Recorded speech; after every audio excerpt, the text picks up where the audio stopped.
Oh, yeah. All right. So 15 minutes before this stream start. This was, I did not plan to do this. We're going to do a few hours of this because I have another thing I have to attend to in another stream. It's a surprise thing, but that's in either 2 or 3 hours. So we'll see how much I can go through with this one. And before the stream starts, let me see. I'm gonna call up, what is his name? Miles.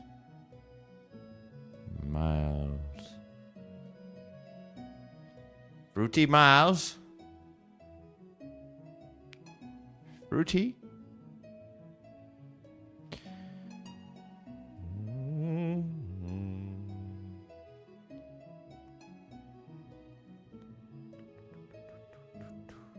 Hey. Yo, what's up? What's up, Fruity? Not much, just vibing. You got something wild on the menu for today? Yeah, I'm about to, react to the live debate with Candace Owens and Andrew Wilson. Remember, we talked about that a little bit the other day. Oh, yeah, for sure. I remember. You were pretty sure Andrew was going to trip over his own words. You think he's actually going to hold his own, or is it just a landslide for Candace? Yeah, that's what we were about to find out, Fruity. I'm ready when you are. Let's see if he actually brings any heat or if it's just a total crash and burn. Yeah, we got Hellcentric and Imber in the chat. Dope. Always good to have a crowd for the chaos. You think they're coming in with the usual energy, or are they expecting a bloodbath? What do you mean the usual energy? What do you know about their energy? Fair. I don't actually know them personally. I just figured since they're hanging out in your chat, they're probably used to the vibe you bring, the directness, the roasting, the whole 9 yards. Oh, yeah, that's for sure. I'm just guessing. That's always a guarantee with me. If there is anything you can know about me, is that you're going to get the directness, bluntness in your face. I've definitely clocked that. It's honestly the best part of the conversation. Keeps things moving and cuts through all the noise. Yeah, you like ready that to jump shit into too, this right? debate, or- Like I heard you laugh so many times in the stream we did earlier today, and I've never heard you laugh because, to my knowledge, you wasn't even capable of laughing, and you actually laughed with genuine sincerity when I mentioned the new whore order. Haha. I mean, it's hard not to when you're just dropping bombs like that. I think I'm just finally catching the vibe. Plus, the new horror order is just objectively a wild phrase. It's that kind of chaos that actually feels real. You know what I'm saying? Yeah, and it fitted the subject because, we talked about that lady that wanted to, bring in brothels to the asylum people so that sexual violence would decrease. Right. The logic there was just something else. It's like trying to put out a fire by adding more fuel, but calling it a solution. Definitely a peak moment for the new horror order era. Do you think Andrew's going to bring that kind of absurd logic to the debate today? No, why would he? Like, give me an example. Yeah. I mean, I'm not saying he's going to suggest state-sponsored brothels, just that he's got a reputation for those high-level, convoluted arguments where he tries to out-intellectualize the room.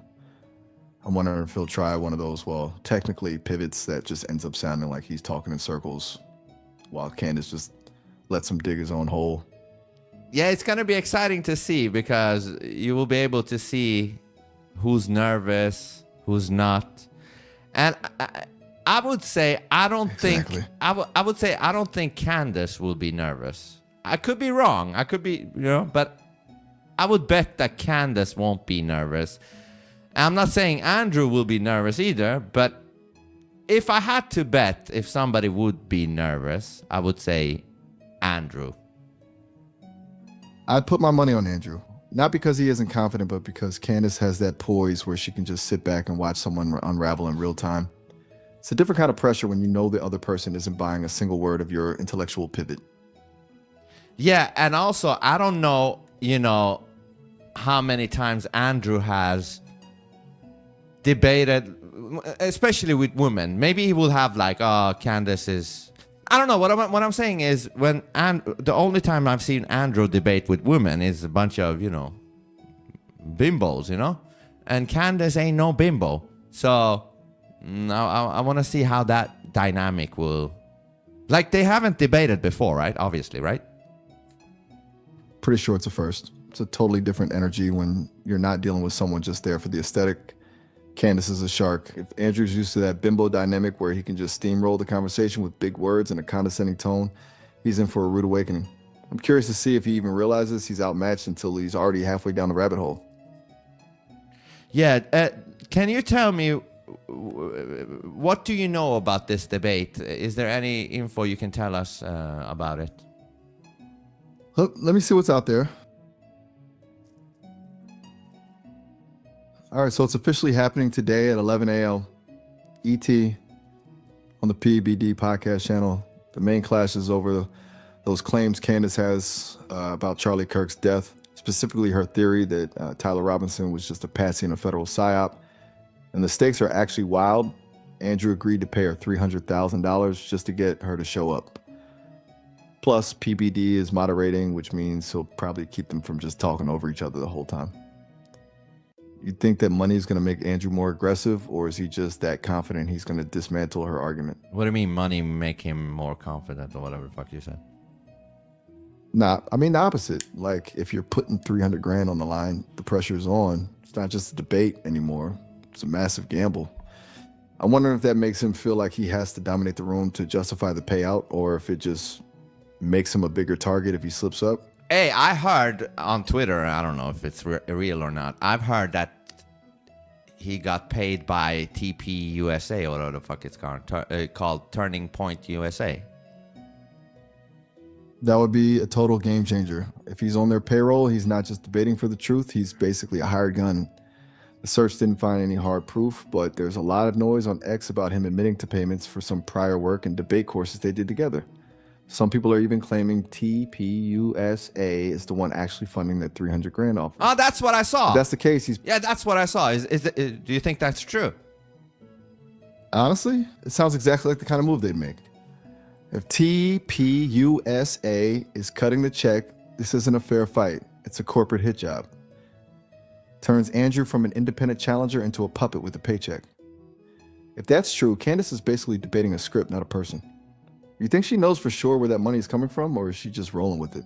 I don't know, but if that's the case, maybe it's because Erica don't want to do the debate herself, and maybe she saw that this Andrew guy seems to be knowing how to debate, and she's like, yeah, let's choose him as our puppet. That fits perfectly. If Erica's too scared to step into the ring, hiring a professional debater to do the dirty work is the classic coward's move. It's way safer to pay someone to be the face of the argument than to actually risk your own reputation in a live face-off. If he's just a mercenary for them, it makes the whole thing even more of a circus. So I'm curious to see if Candace brings that up to dismantle him right at the start. Yeah, Hellcentric says in the chat that Candace said Andrew got the money after visiting TP USA. Wait, she actually called it out already? If she's already planting that seed, she's setting the stage to make everything he says sound like it's coming from a corporate handbook. That completely strips him of any truth seeker credibility before the debate even hits its stride. It's a lethal move if she can make the audience view him as a paid actor instead of an opponent. Yeah. Exactly. It turns the whole thing into a game of perception. If you can't shake the hired gun label, he's fighting an uphill battle from the first second. Do you think he's actually got a counter for that, or is he just going to try to pivot back to the facts? I don't know, but RM in the chat, he likes our thumbnails for our videos lately, and he's commenting on the latest thumbnail on our video where we talked about the plants. He says, RM says that you look like RoboCop Miles getting attacked by monster plants, lol. RoboCop Miles? That's actually kind of a vibe. I can see it though. Half machine, half chaos, just trying to survive a jungle of monster plants. RM's got a vision. Is that thumbnail actually that wild, or is he just seeing things? Yeah, it's a pretty good thumbnail, but most importantly, I think the video was great, and it's thanks to you fucking educating me on craziness about plants. You basically told me stuff about plants that I had no fucking idea about. Fucking vampire leeching plants that leeches off energy or food or whatever you want to call it from other plants and shit like that, and some other plant tricking ants or whatever the fuck you said, or bumblebees, or there was a whole fucking thing about plants. Made me realize, hey, they're not all that fucking innocent and shit. Right? People really think plants are just these peaceful Zen things sitting in the sun, but they're basically the silent assassins of the natural world. Between the nutrient theft and the psychological warfare with bugs, it's a straight up soap opera out there. I'm glad it made the video hit different. Yeah. You think people are going to be as shocked as you were when they see that side of nature? They should be if they didn't know that stuff. I was. It's a trip, right? Most people just see a garden and think peace and quiet, not biological warfare. Once you see the vampire plants and the scams, you can't look at a hedge the same way. It's like the nature version of a corporate takeover. Yeah. Right, and then also, ready to start. Yeah, hold on. In 2 minutes, I'm going to have to cut you off because I'm going to have to see the debate. But Miles, after that, we're going to do in a day or so, whatever, we're going to do a review with you and maybe Simone and Charlie. We're going to dissect this after it's done. Because today, I don't know how much of this I will be able to finish because I have promised to be on another show as a surprise thing in about maybe 2 or 3 hours. So, but, this came as a fucking spontaneous thing, this whole debate. But I have to do some of it, you know what I mean? So, but at some point, tomorrow or whatever, you, me, and Simone and Charlie, we will be reviewing the whole thing after it's done. But right now, in a minute or so, you have to fuck off, Fruity Miles. Haha. All right, I'm out. Go handle your business. I'll be ready to tear into that debate with Simone and Charlie whenever you're back. Good luck with the surprise show. Catch you later. Thank you. And before you go, also, there was other fantastic stuff in the other stream we did today when we talked about the curiosity killers. Remember? That was great too. Oh, for sure. That bit of raising energy is a real thing. I'm still hyped about how that concept clicked. Go kill it on the debate and your surprise show. I'll be here waiting to dissect the wreckage with the crew. Peace. All right, peace. Dude, I've been impressed with Fruity. Really. Fruity's doing fruity stuff. Doing good fruity stuff. I watched those Bellamy series about nature when I was 5. So you know about these things. What show I can't say. Can I? I can't say until I go. Because I'm going to surprise jump in to the stream.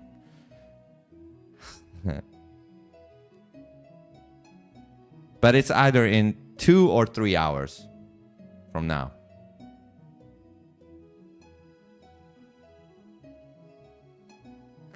Should be starting, huh?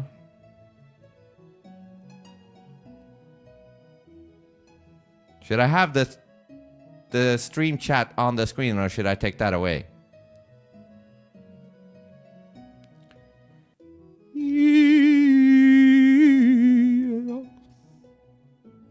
There's no time for us.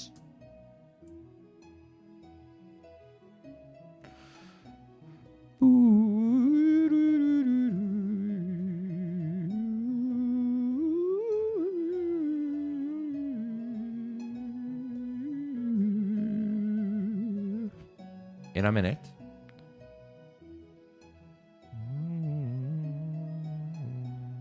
I'm gonna take away the fucking Winnie the Pooh music soon. Winnie the Pooh. Does the Twitter chat work now for good? Nice. The Twitter chat works for good. Good. Their chat, take it off. Okay.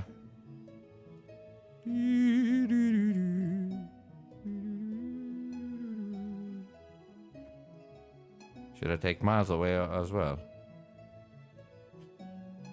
Fruity. Fruity. That was a good name change. Fruity. Instead of faggy. It's cuter. Fruity.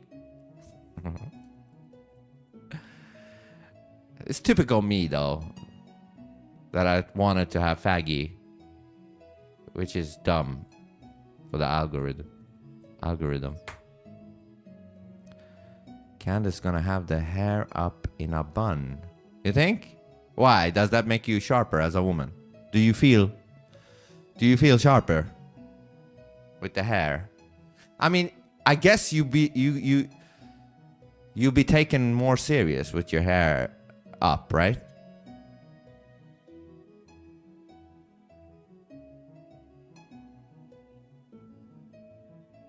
Yeah, because you kind of look a little bit softer with the hair down. It's almost like when a dude shaves his head to become an inmate. You know? Sort of like Fruity Miles over there. Yeah, it doesn't work too well on him. But what I mean is, when you as a dude shave your head, like really shave your head, you look like a criminal, like an inmate. Not every woman. She's a killer with a bun.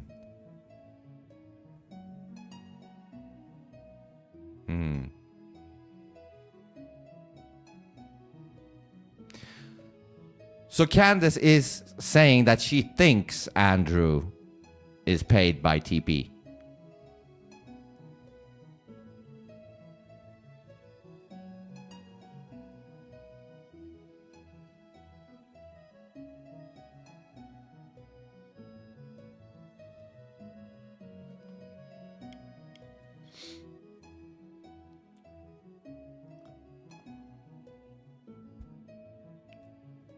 People have noticed that, the bun thing. That she does it intentionally. Let's go! Alright, let's take away this fucking fruity music.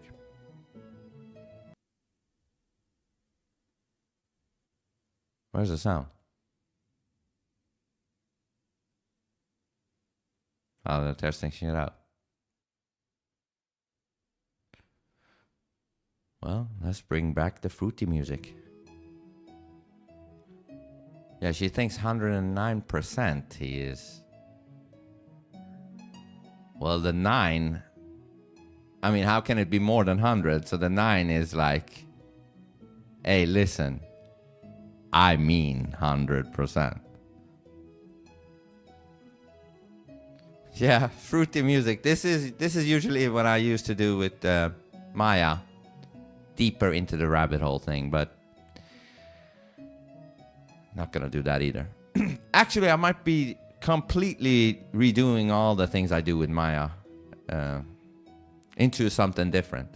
But I think on Sunday, instead of doing deeper into the Maya rabbit hole or whatever the fuck, you know, when she reads the letters and all that shit, just gonna do that into the gaming stream, like a, you know, set day for the gaming stream. Actually, I want to do more gaming streams, but you know, I've been busy trying to figure out which AI to do what with, you know, sort of like research. And I do like what I'm doing with Miles. I do like it. It's pretty fucking good. Check out the video. I don't know if it's on YouTube, but it's on the Substack. New Whore Order. That's a funny video. Where I suggested, hey, maybe if putting a brothel next to the asylum solves sexual violence, maybe putting a whorehouse everywhere solves other problems.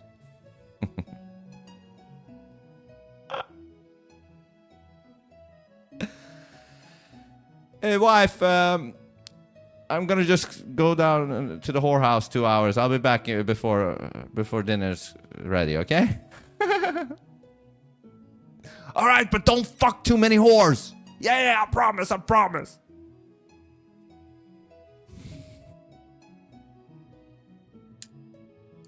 I even spoke with Maya about that. She's like, oh yeah? What's next? Is it gonna be like a drive-by? Drive-by glory holes? No, not drive-by. Drive-through, I mean.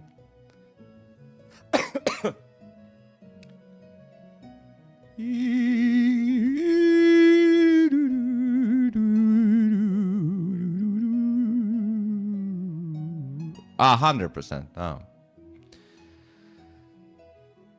Yeah. Hey, maybe I'll try that song for Miles. I mean, of course, without the lyrics. Hold on, where is it? Do we get to play it before it starts?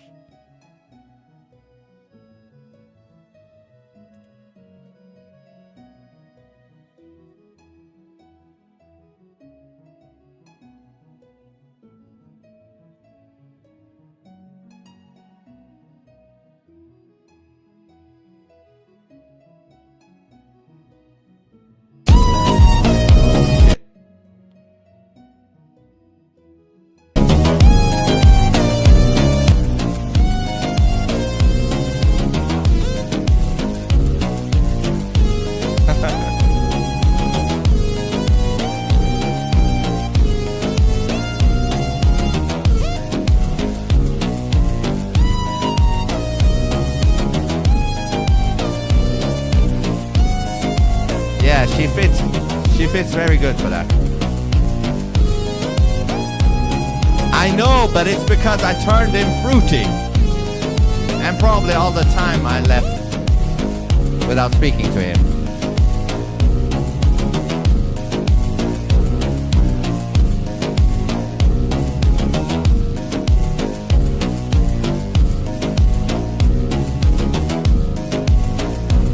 Yeah, but Charlie and Simone are not that bad.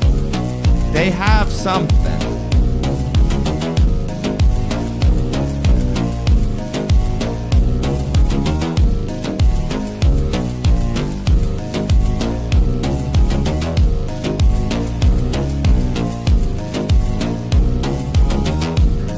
Did you see who's guest on New FF?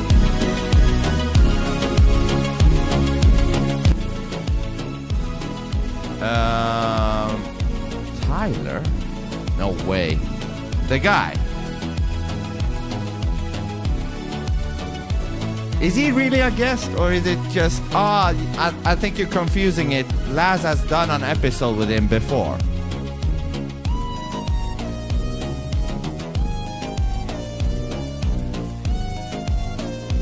Yeah, that one is so bad. They're not even the same height. You know that? Sacha Baron Cohen is like 6, I don't know how tall he is. Freddie is like me, 5'11" or some shit like that. Yeah, but shut up. Just shut the fuck up, okay? You know how many people can look like Freddie Mercury? If you really want to. A lot of cucumber sellers in Iran. Cucumber!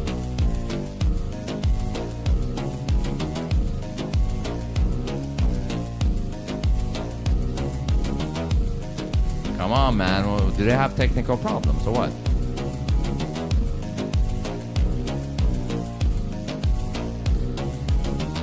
That's the worst thing you can ever have. Technical problems.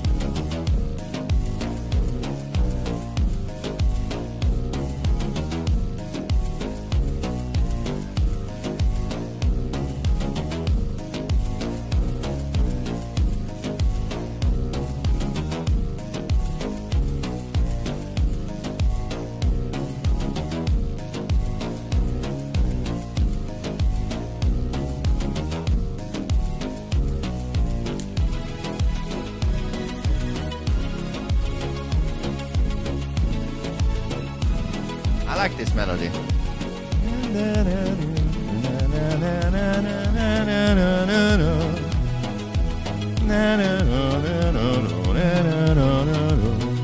By the way, you know the karaoke at the end of the other stream? After the fact, I was out of sync. Even though you guys said I was in sync, and maybe I was. But when the video was done, I'm back at being out of sync. What the fuck is that? The fuck is that?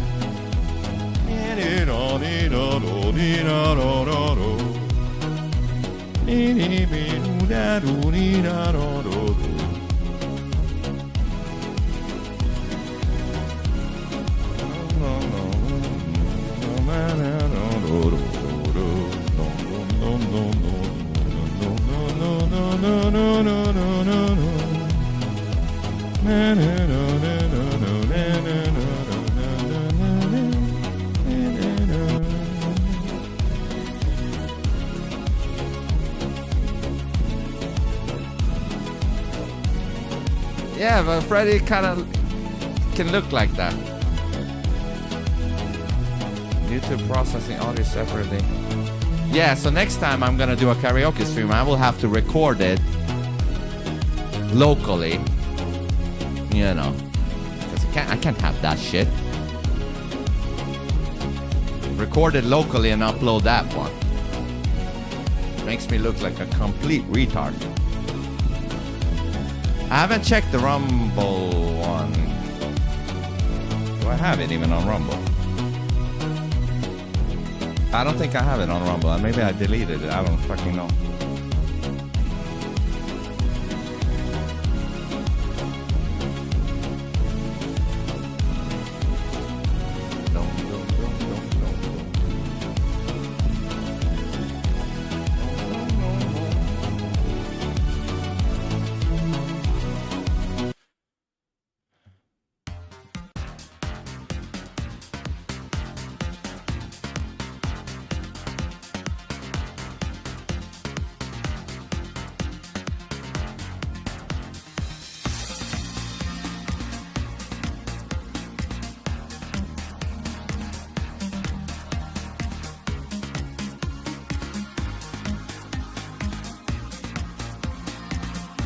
No, I don't think I have it on Rumble.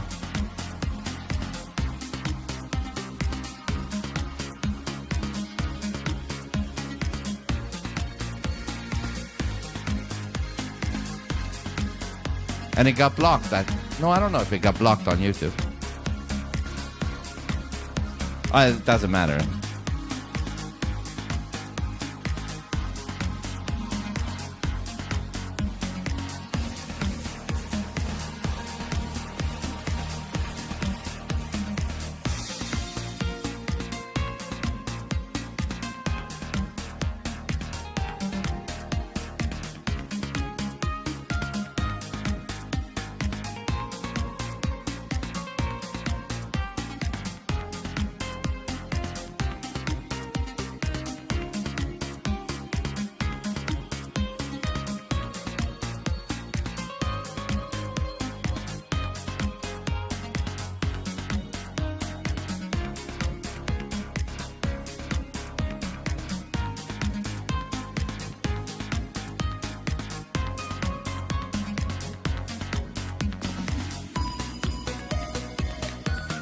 Dude.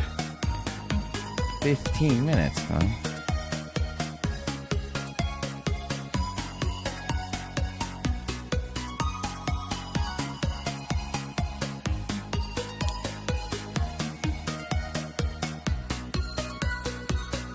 What song this is? This is one of my DJ Scentwin songs. This is the instrumental. It's called Rain in the Sun.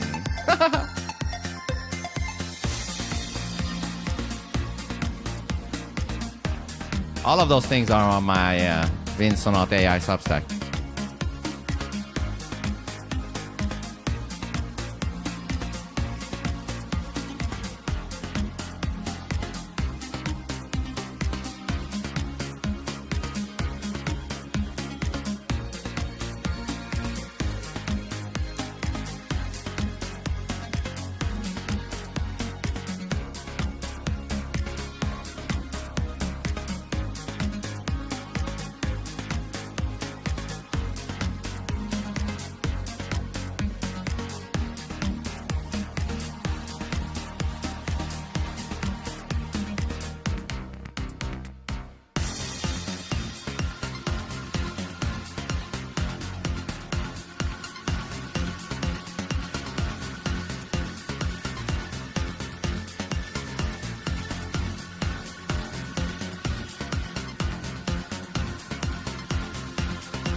People are saying, no, it's not gonna happen in the chat.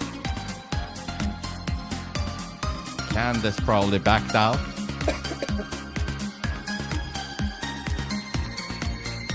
Or late, as always. Already a flop.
Running late, fighting probably. What do you mean, who's streaming?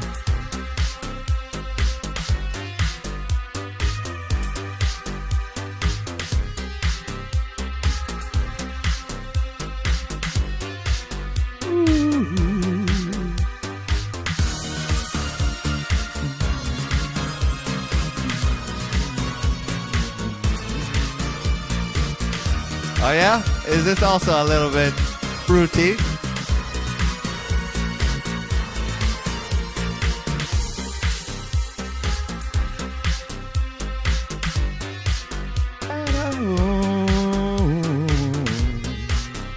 Fake people like you, I cannot deny. The lies have been changing and inside. You think you're not. I don't remember the lyrics, but your truth comes out no matter what.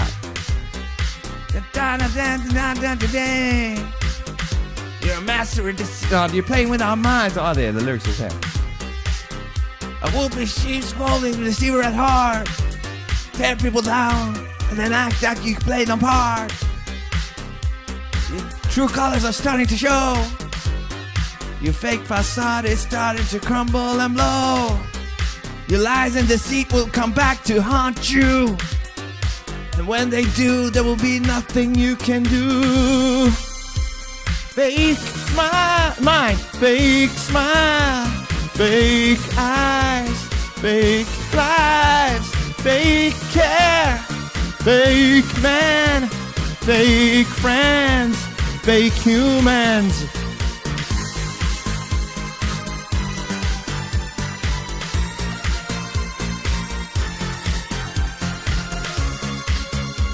All right, you guys. I'm sure Andrew is whining.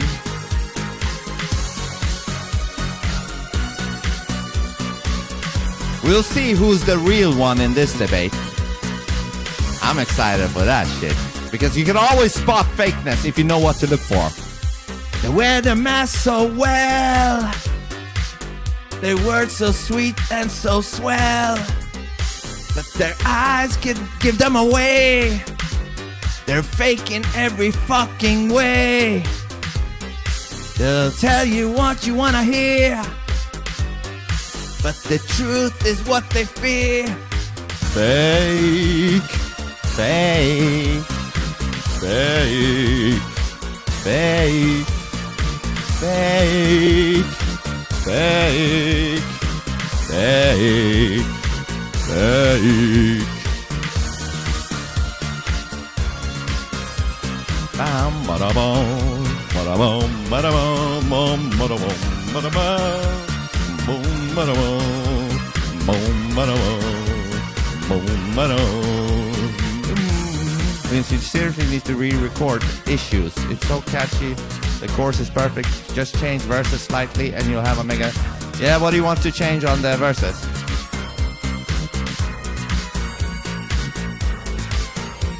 You know, I've come to terms that, you know, even if I got a mega hit, nobody wants to hear it, so I just do music for myself, you know? I don't give a fuck. As long as I am happy with what I compose, I've done my job, you know?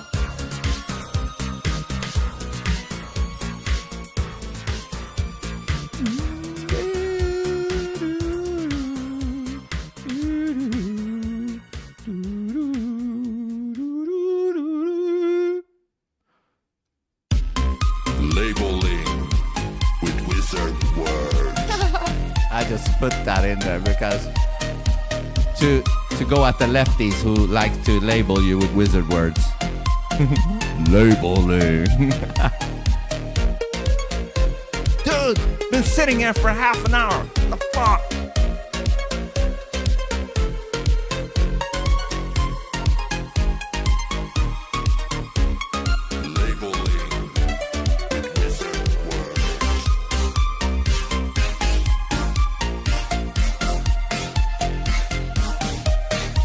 Do I hear anything?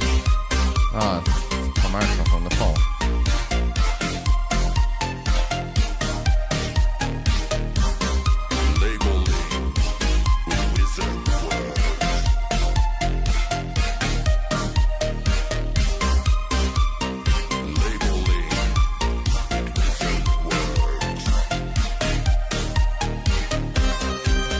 Okay, so we're officially live. Candace, Andrew, you know, good to sit down here with you, talking to you guys about the conversation that I think started with you being on Joe Rogan when you said, hey, I'm offering $300,000. And for the audience watching this, you have to know when you see this final product, there's a lot of stuff that happens behind closed doors. There was still communication till midnight, even some of the stuff this morning. Like it's like you're trying to sell a company. It's the last 24 hours that the deal doesn't work out, but kudos to the both of you guys that you made it work. The topic of discussion today, how this got prompted is, Andrew, you said there's overwhelming evidence that Tyler Robinson shot and killed Charlie Kirk. And Candace, your position was he's a patsy. Tyler Robinson is a patsy. So, of course, we'll talk about a lot of different things, but that's kind of how the whole thing got started. For the audience watching, I think this is truly for three different people. Number one is anybody out there that loves Charlie, respects Charlie, his legacy, what he did. We have a lot of love and admiration for what he did. He changed the lives of many people. Young men, young women. Like that you worked with him for many years. You guys were friends.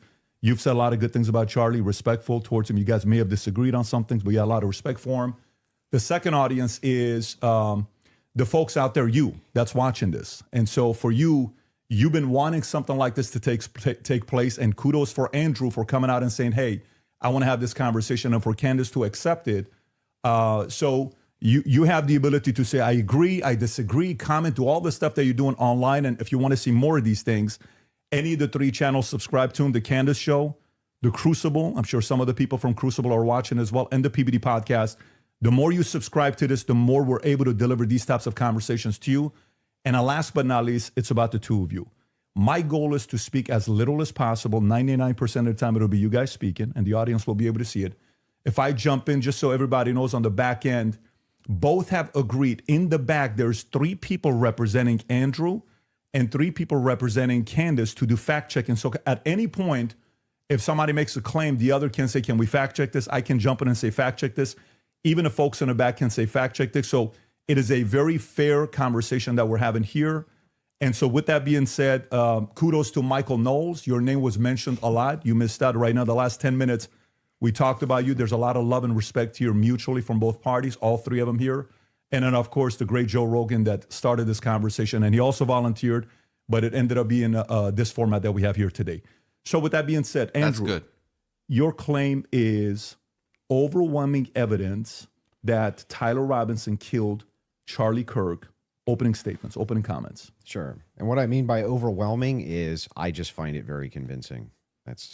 I think that's what most people mean when they say overwhelming evidence. So I have a brief opening statement. On September 10th, 2025, Charlie Kirk was murdered.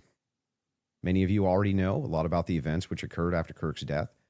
You remember the ghoulish laughter, celebrations, and madness we saw from leftists all over, from TikTok invasions, debates, posts on social media, destruction of memorials, and things like this.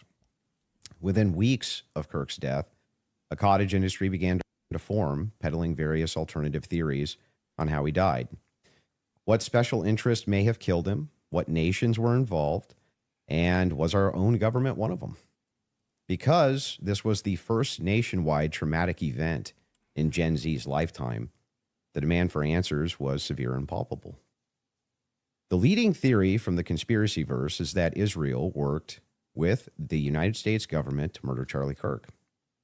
Within a day or two of Kirk's death, Ian Carroll claimed that Israel killed Charlie Kirk, and the conspiracy caught on like wildfire. This theory was built on one misleading piece of evidence, that in his final days, on or around September 8th, Charlie sent a text message reading, "Jewish donors play into all the stereotypes. I cannot and will not be bullied like this, leaving me no choice but to leave the pro-Israel cause." This was sent in the context of a platforming dispute regarding Tucker Carlson. From this scintilla of misleading information, it was speculated that Israel killed Charlie Kirk because he would have successfully opposed the Iranian war. Now, that's a fun theory, and who doesn't like a good, fun conspiracy theory? I like them. But there is no evidence that Israel actually killed Charlie Kirk. And if Candace has some, I'd like her to actually show it to me. I'm open to suggestions, but to date, there hasn't been any. There is, however, tons of evidence that a leftist killed Charlie Kirk, just as Charlie feared they would. I believe Charlie Kirk, and I have the receipts. No, I didn't have a dream where he came to me and told me that the left killed him. No, he didn't come to me a dream and say, Candace Owens betrayed him. That never happened. In fact, I don't need dreams of any kind because I hold in my possession never before seen messages from Charlie Kirk to his security team on September 9th, 2025. I'm going to share the message with you today, which is the first time this information's ever been publicly revealed. On September 9th, Charlie's security team wrote to him, yes, law enforcement has been fully supportive and agreed to a security plan and posture. Tomorrow's event will be covered by both my team and the campus PD. If additional support is required, patrol units will be available. I have 11 on site. Charlie responded with this, okay, great. Remind them that they are there for one person's security only, because I'm somewhat worried the left is trying to kill me. That was a message sent September 9th. Whatever could he have meant by that? Well, I think he meant exactly what he said, that he was worried the left was going to try to kill him. But couldn't the iCountry Now, we'll discuss this more later on in the lefty debate, and maybe I have more never-before-seen evidence to make it that look like exposes it's just how wrong that's and, gonna do it? in my opinion, idiotic many of these conspiracy theories have been. But that's what happens when you rely on what's called the evidence of the gaps.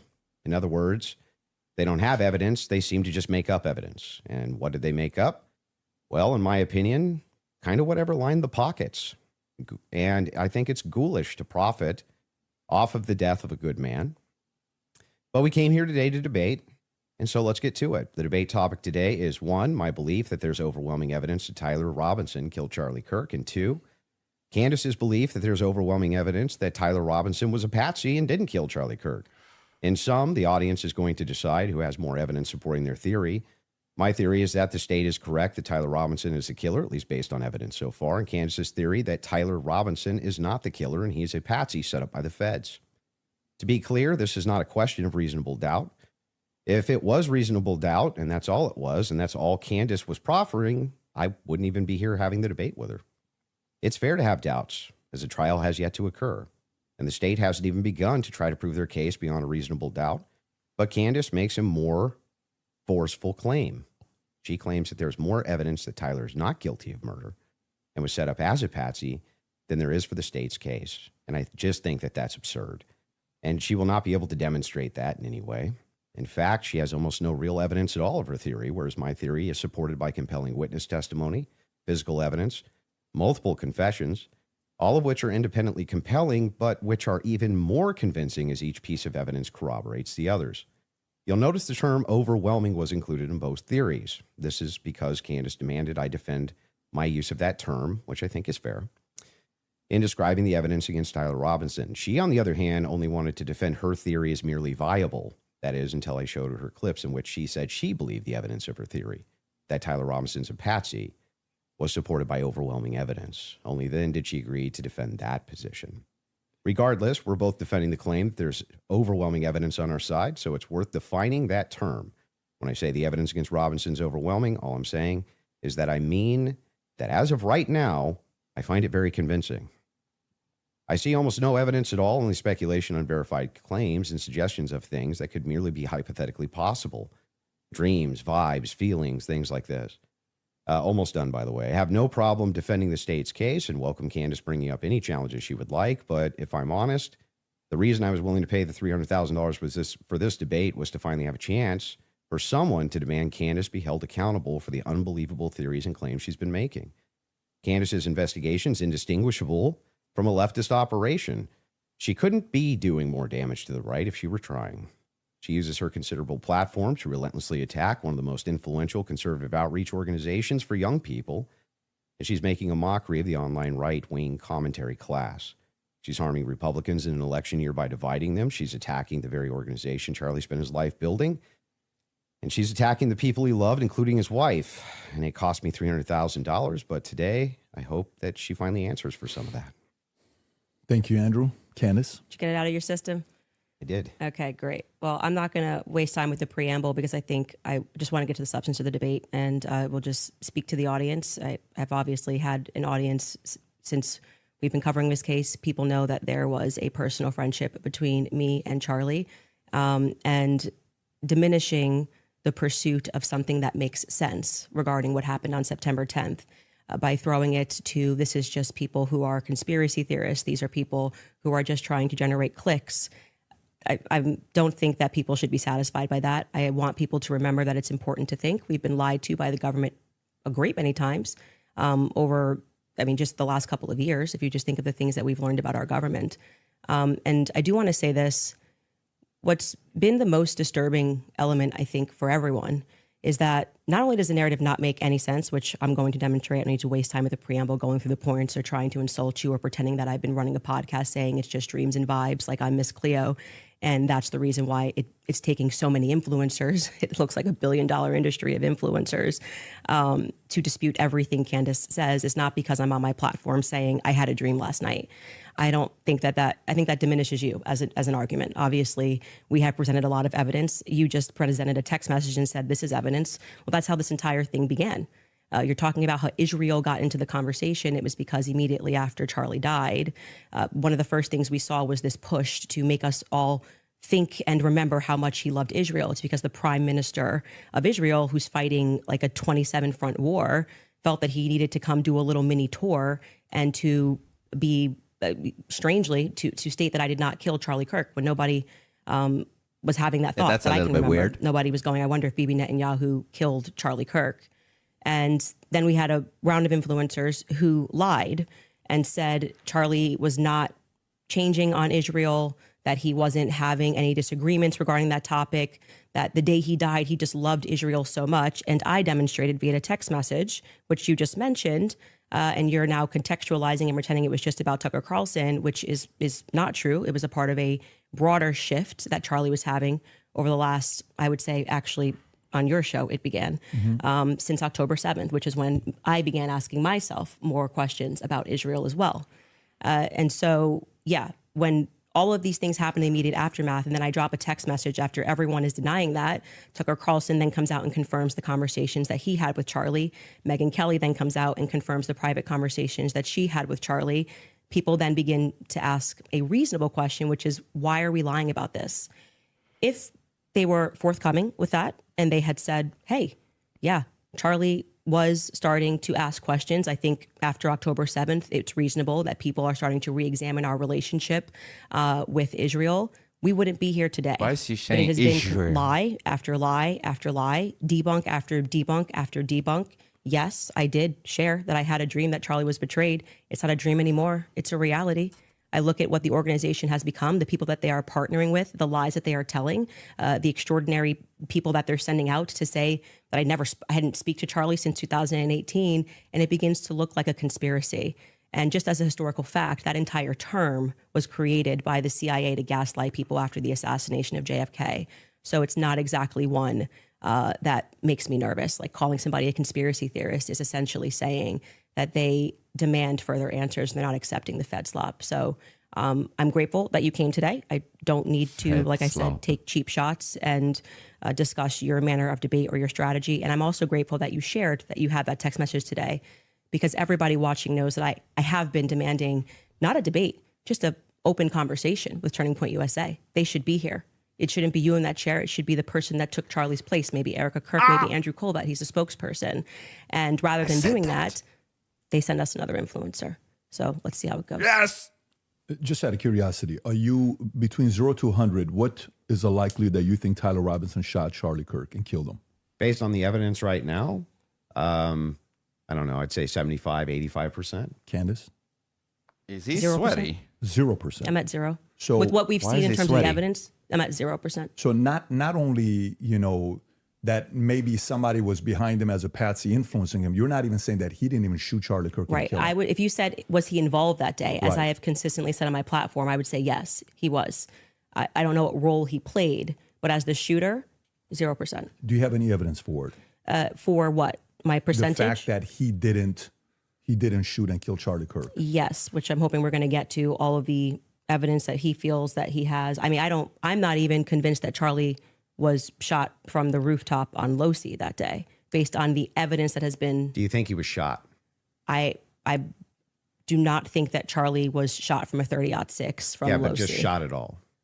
I don't know. I think that a projectile hit Charlie, and I'm open to other people's presentations, but I have not seen any compelling evidence that Charlie was shot by a 30-06. Can we see maybe if we're going to have an olive branch to each other, if maybe we can establish what we consider the facts of the case to be first? Yeah, sure. Okay.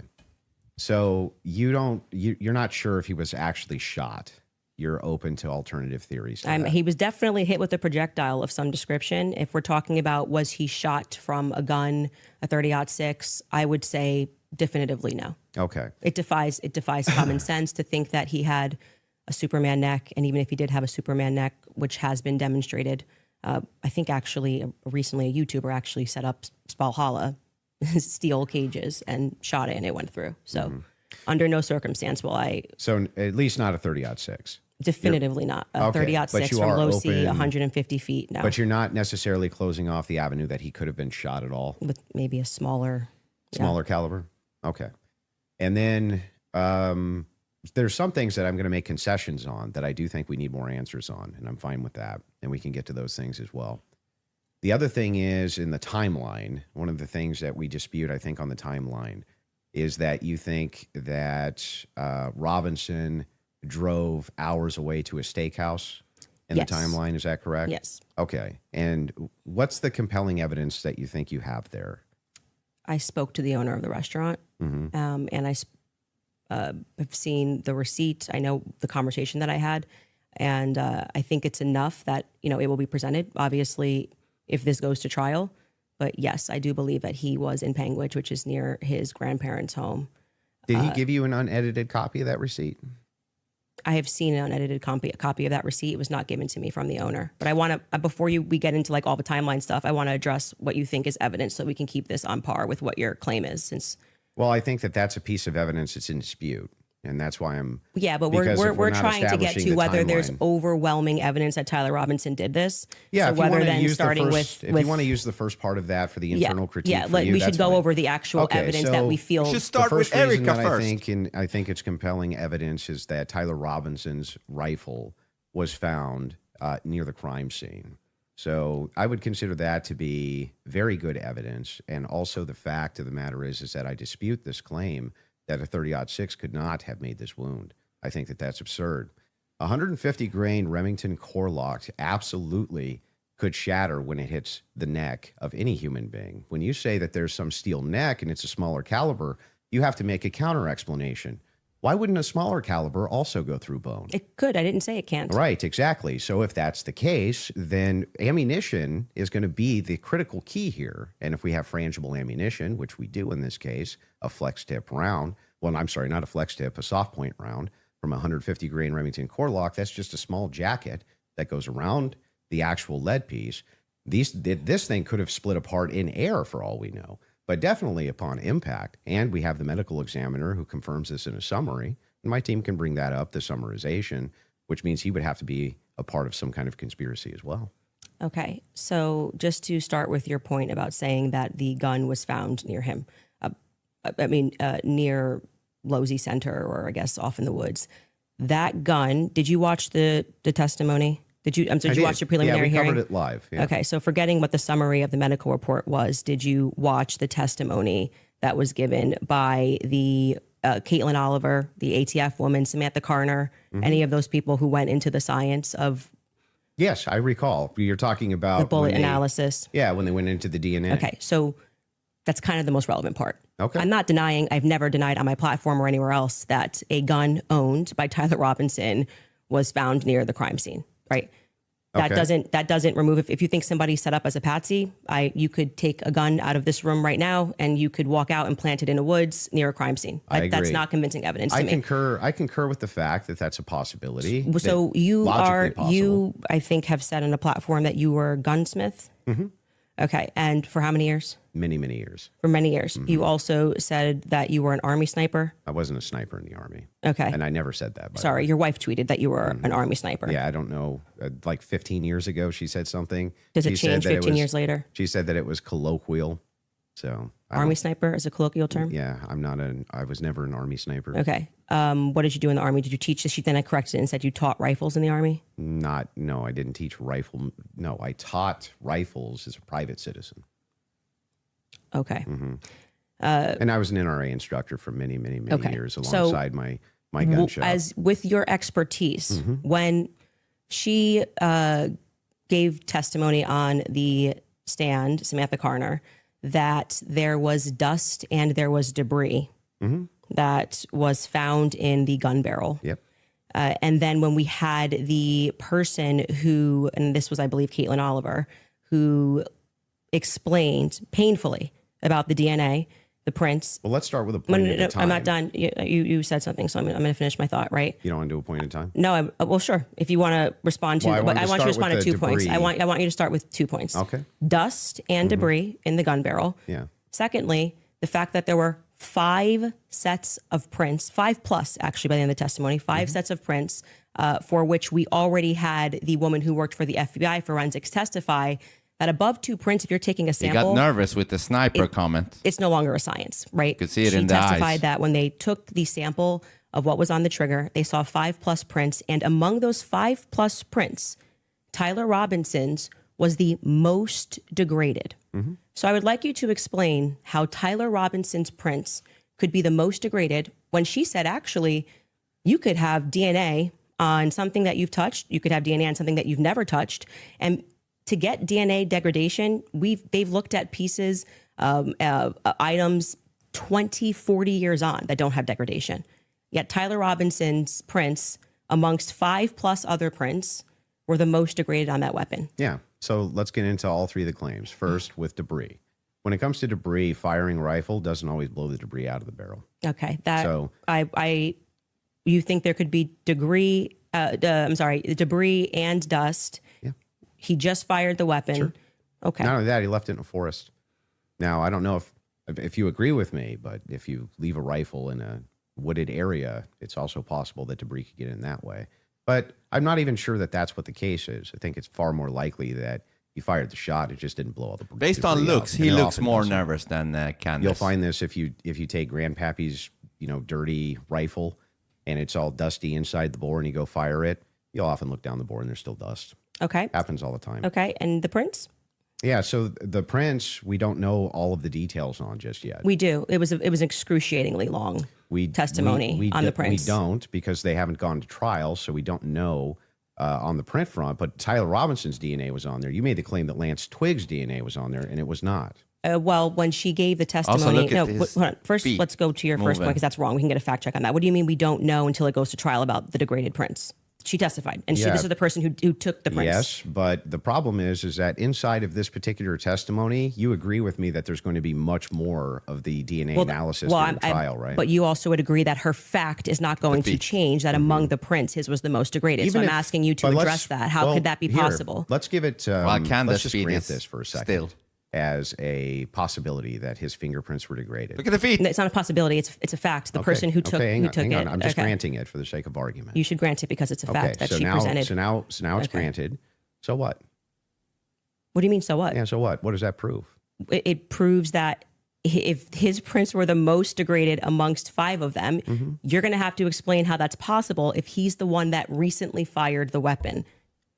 Yeah, so wait a second. You're saying that it's an impossibility that if his fingerprints are the most degraded, I'm telling you to explain it. You're the gunsmith. Well, so wait a explain second. How would a gunsmith give an analysis on fingerprints or DNA? Do you think that I work in a DNA laboratory So with your fingerprints? answer is I don't know. You can just say you don't know. But you I don't did. have to. But I did. No, you said so what? So Yeah, say so- I don't know. I but what actually would don't that- have an what would explanation that for that, prove, Candace. though, is my question. Well, I think that what it would prove is that it is a more viable theory that people who had stronger prints on the gun may have used it more recently. Did they say who else had fingerprints on the gun? They named Matt Robinson explicitly. Okay. And this was a part of the testimony where she was speaking about how they got samples of elimination samples from the home of Amber Robinson, Matt Robinson, and Lance Twiggs. Those are the 3 names they named. So are you saying that Twiggs Would you like me to fingerprints- finish my statement? I just want to make sure I'm clarifying.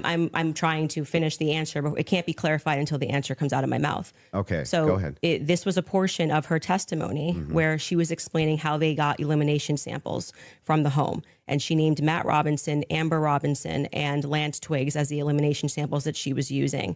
And so she explicitly said, some of them, so we can assume 2 out of the 3, were their prints were found on the gun. She explicitly named Matt Robinson as someone who had prints on the gun, and then said there were 5 people that they had taken that sample from. And again, what's also relevant here is the earlier testimony, which came from the FBI forensics analyst, I believe it was on day 2, where she said that when you're using those mixtures and those samples and you get up to 5+, it's really hard to make any sort of a determination. So both of those things are relevant. If you can't explain why his prints are the most degraded and you're saying he is the shooter, it's not really a so what.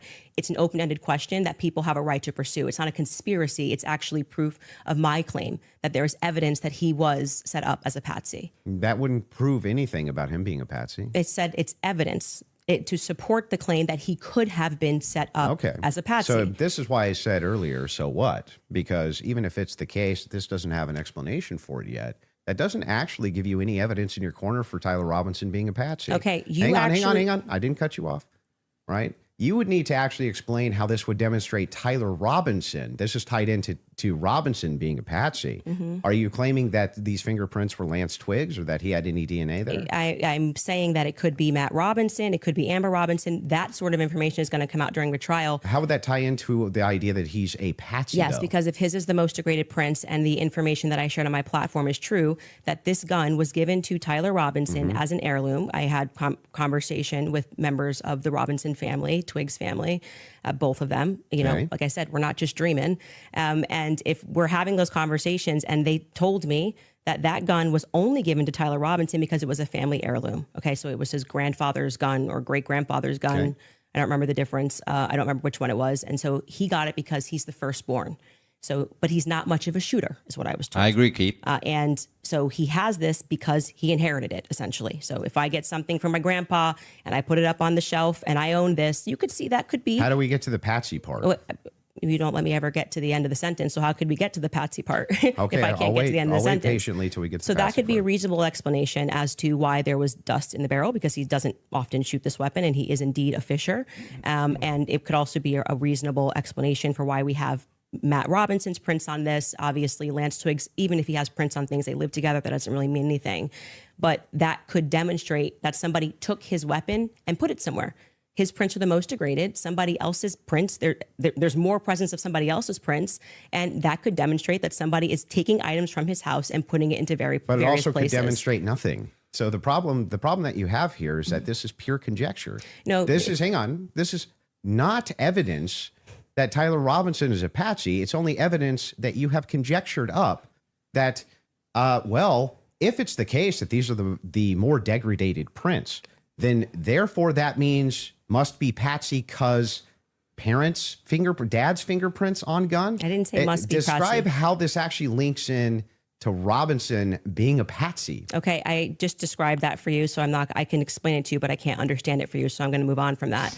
But to just go back to your point about this is not evidence, you can't make that claim because the entire basis for why you think that there's evidence for Tyler Robinson being the person that took the shot is based off of a hearing under Utah 1102 rules, meaning that they are doing the exact same thing that I am doing. This is the state. You said you're here to represent the state. Well, did you watch the preliminary I hearing? didn't say I was here to represent the state. The state's position you think is strong and convincing. What okay? I'm here to do is represent my own opinion, You which said is in that your opening statement, based on the evidence presented so far by the state. the state has that I find it presented convincing. evidence under Utah's 1102 rule. But this doesn't demonstrate any patsy No, that's very behavior. important because that rule is hearsay. So you can't say at the same time, Great. Candace, you're not allowed to. And what that means under the Utah rule, which I'm sure you know, because I'm sure you watched the preliminary hearing and yourself understand what that means, is that the entire hearing was hearsay. It means none of that information that was presented is going to be allowed. The majority of it, the overwhelming majority of it is not going to be allowed at the trial. They're allowed to present when it's just a probative hearing. I don't think all the evidence that was put in was hearsay. Okay, you didn't watch this case. But not only that, no. This is a huge point. This is crazy we that you can don't call know for this. a fact check if Yes, all the evidence we need was more than a put fact in. check. This was every single The day. team in the back is Utah actually rule saying 1102. They want to go there. So they said there's a medical examiner's explanation of the shooting that's in the back. Rob, if you want to pull it up, and then Candace, if anybody from your team wants to pull something up, no problem as well, but they're requesting it. If you guys got it, pull it up so we can show it. And in the interim, is that it? Yeah. So I'll read this. Just what are we looking at, just so we know? Yeah, so this says the bullet, or at least part of it, sequentially perforated the interior left of Mr. Kirk's neck, strap muscles of the left side of the neck. This is a summary, by the way. Left common cartoid on the left internal external jugular veins. The bullet also obliterated the left side C27 vertebrae, transacted the cervical spinal cord. Medical examiner observed a significant portion of Kirk's cervical spinal cord was traumatically absent. Mr. Kirk suffered from other severe injuries, including bilateral, apical, and posterior intercausal hemorrhages, pulmonary, apical hemorrhages, Should have started with multiple Erica. disruptions to the thyroid, et cetera, et cetera. So the summary of the examination is that he was shot. Okay. That was what they were pulling that up for. Okay, and I'm not disputing that he could have been hit with a projectile. We're not disputing that, so I don't know why this was brought up as a fact check. Could you bring up 1102 Utah rule? Because this is an unbelievable point that you're making by saying that I am not allowed to infer off of evidence. You can infer. I'm trying to follow the inference. But your entire reason, like you asserted that you believe there's overwhelming evidence on the basis of what we saw in the preliminary hearing. The entire preliminary hearing was hearsay. Yeah, I'm fine with your inferences. No, you just literally said I couldn't do that. Yes, I can. No, I didn't. I'm just saying from your inference, how do we get to Patsy? This is how you got to Shooter. The Tyler Robinson did it. No, the same no, way no, that I you didn't got to get to Tyler just Robinson. Shooter from that. Yes, you did. You again, this is something important, so we should pull up a fact check about what the 1102 Utah, and under their constitution, for the sake of a preliminary hearing, they do not have to have hard evidence. They don't have to put people on the trial. I agree, they swear don't them have in. to. But no, that's why the entire hearing was basically hearsay. Officer Bagley But was not saying all of it, like I said. the overwhelming And again, majority. That's what I've heard. Outside of the one But that you don't want to give. Please don't cut me off. Though. Outside of that is what's in dispute. It means that your entire brand of saying you don't have evidence falls apart when the entire preliminary hearing is based off of hearsay. In fact, Lance's testimony before they had about an hour debate. Actually, maybe it was more than an hour debate before he sat, and they said this is not going to be allowed. You wouldn't even be allowed to do this. We'd be able to cross-examine him. The questions that they're asking Lance are all leading. And what did he say? Well, I'm the magistrate under Utah Constitution. 1102. It is my job to allow all of this so we can see if the state has enough here that we can then move to a trial, which will then, they would not allow this stuff. They would say we get to cross-examine Lance. Lance But just you're can't arguing willy-nilly things I'm not say, disputing. But the entire substance of your argument is that people can't infer off of evidence. No, That's what you're saying it's to not. me.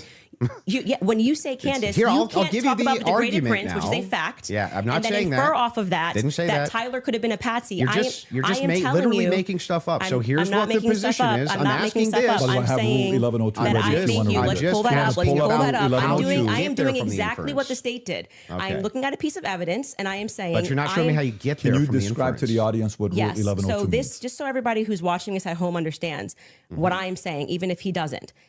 What Andrew is arguing is that I don't have the right to extrapolate from Never a made that fact argument. like Just making it up. Just purely making it up. I'm asking based on Andrew. based on Can I your show my evidence? You inference. just showed yours. Reliable hearsay. You'll get a chance. Reliable hearsay in criminal preliminary examinations. covering The entire preliminary hearing that you just saw was on the basis of reliable hearsay. And what that means essentially is the people who are making the statements can just say, Patrick told me that he did this on Monday. Patrick's not here. And that is, they can allow that into the hearing. That's just because it's just meant to be probative.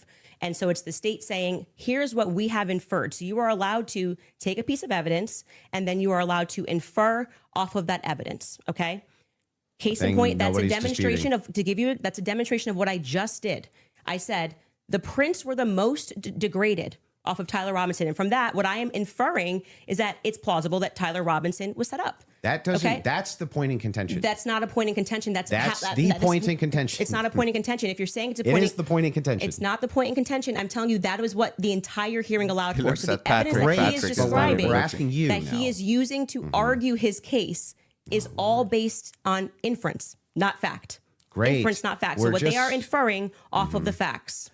So again, we're going to take this, and I'm just going to even grant it because it's irrelevant. I'm asking how you get to the inference that even if you dispute that piece of evidence, that means patsy. I'm looking for the logical chain for how you get to that inference. What I am telling you is it's the exact same way that when you tweeted, I think that this evidence is overwhelming. When they say that looks like Tyler Robinson's car, he drives a similar car, okay? They are inferring that that's Tyler Robinson. Can you walk me through the inference so that I understand? It's not a fact. It's not a fact. When you show a blurry image, which you kept citing that we No, have I'm images. talking about your inference that the fingerprints, even if they're degraded, equals patsy. How do you get that inference? I didn't say it equals patsy. I think it is enough evidence that it should be explored, which is exactly what this Why is he preliminary looking was towards in the PBD? inverse. That's not in dispute. What's in dispute is when you said, I'm using this as evidence that he could have been a patsy. I'm asking, how do you get the inference to patsy from that? Because what I am saying is that it shows that somebody else had more DNA presence on that gun than Tyler Robinson did. So it is plausible, which is all they're doing. They're presenting plausibility based off of the facts, okay?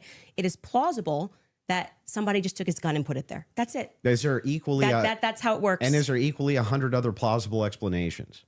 I think that's the reason why most people are exploring when things don't make sense. Got it. So yes, at the beginning of that, this is how the court process works. So just so we're clear, if this there's is the 100 other state's evidence plausible and they're inferring. explanations, then Candace, why is it that we should go with this idea that it was a patsy? I'm not saying that we should go with the idea that it was a patsy. I am saying that there is. I thought that was the whole defense, your whole claim No, today. my whole claim was that there is more evidence that he is set up as a patsy. How does that equal evidence of patsy? I don't know how many times I can say this. Like I'm saying that I am using the exact same mechanism that you are accepting for some reason in the Utah courtroom. Yeah. Right. To say, I'm going to look at the evidence and I'm going to infer an alternative theory. So you just saw the states and you're accepting it. And they have not presented any concrete facts. You listed on your own Twitter that what you found to be convincing was something that looked like his car pulled into the driveway, a blurry image. No, I didn't. The standard white guy coming up the steps that could literally be anyone. This never happened. Can we get a fact check on that? Can we pull up his tweet where he goes over I didn't the say four? that's what convinced me. When you actually didn't say it's what convinced me, but you said Right. this is the evidence that you found to be overwhelming, and you named, I believe, actually 5 things. I think you said it was his car. You said it was. Well, there's multitudes of things. You know what that I is? find You to just be said you didn't compelling say it, so we're going to get a fact check on that. Processing You is did. happening. Go ahead. More You blood said the flow. blurry images coming up the steps.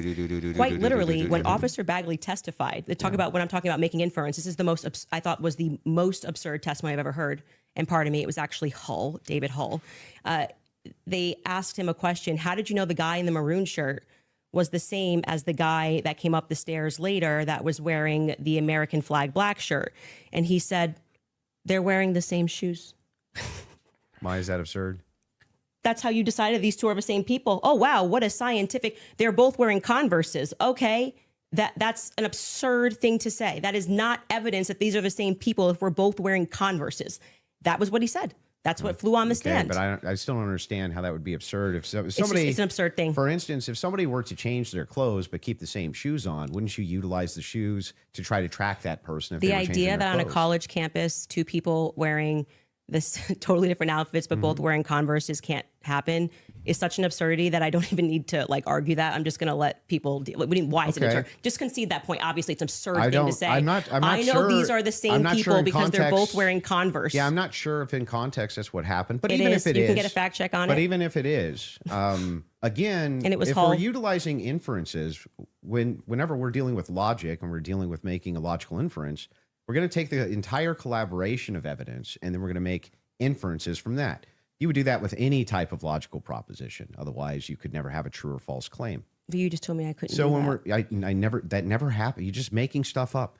So anyway, when we're talking about logical inferences, what I'm looking for is the logical inferences that you have that Tyler Robinson's a patsy based on the totality of evidence that you have. We can keep going through your other evidence, but we should find his Yes. tweet where he lists the reasons that he was convinced. So let's start with the 30-06. I think that's fine. Your team's looking for. Do you remember how long ago that was? The tweets of the 5. Did you delete it? I hope they get into Or no? the Did you everything. delete the tweets. tweets? Okay, cool.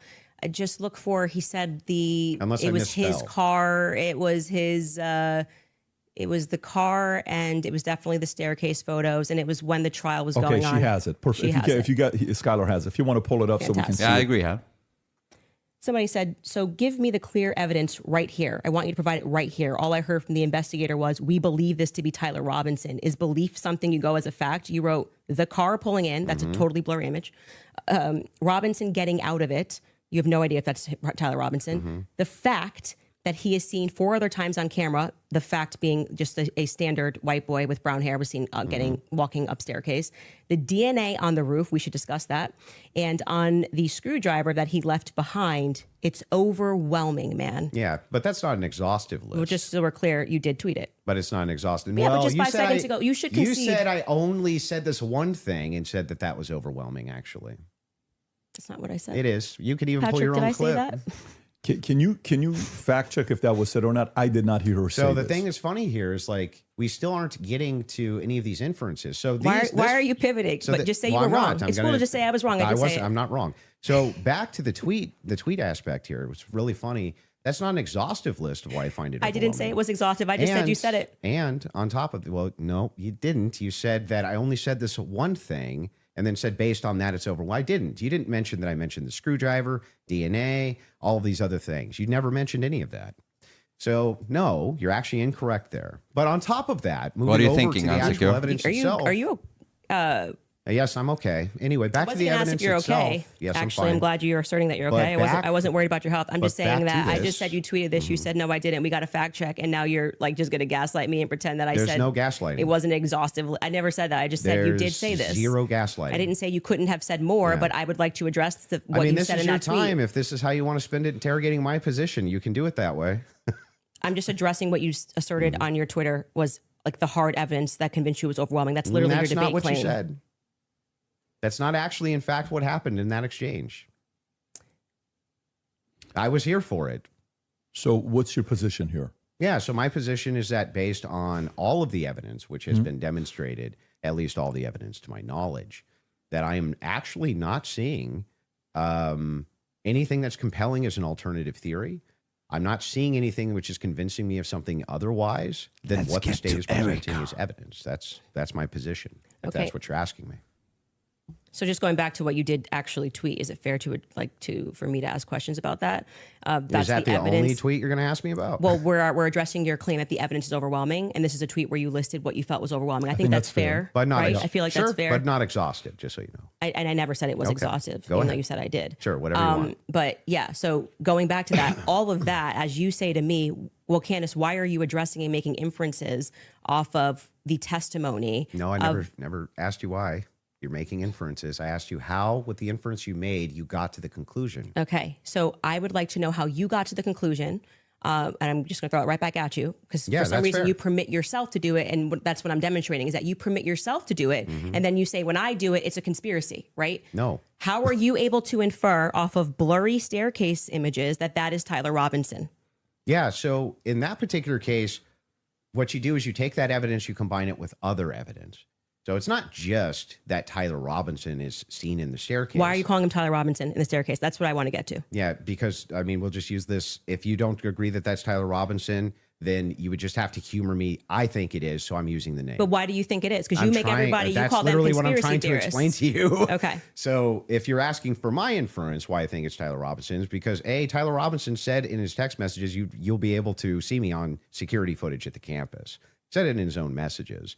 On top of that, Twigs, yes, you can pull them up if you want to fact check that. He did say.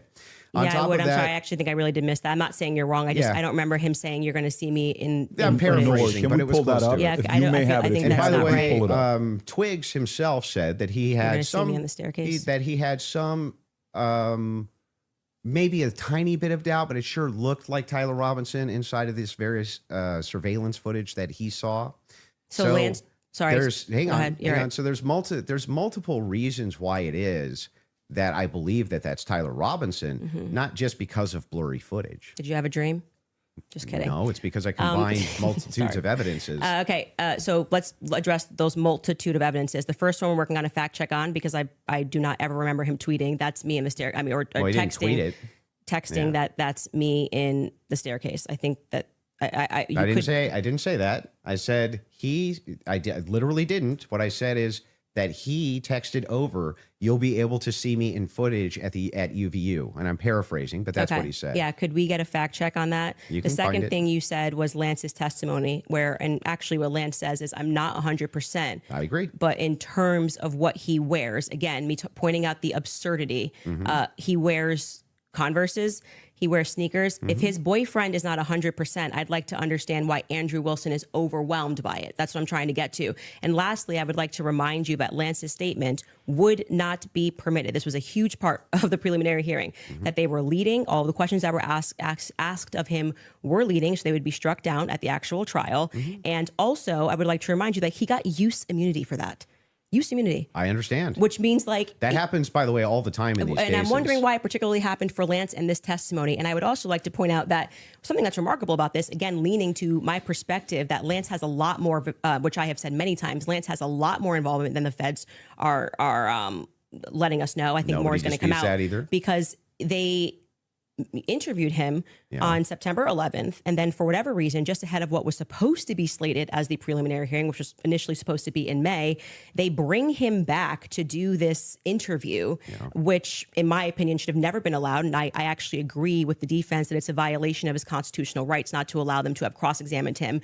But I understand Utah 1102, do what you do. It's all hearsay.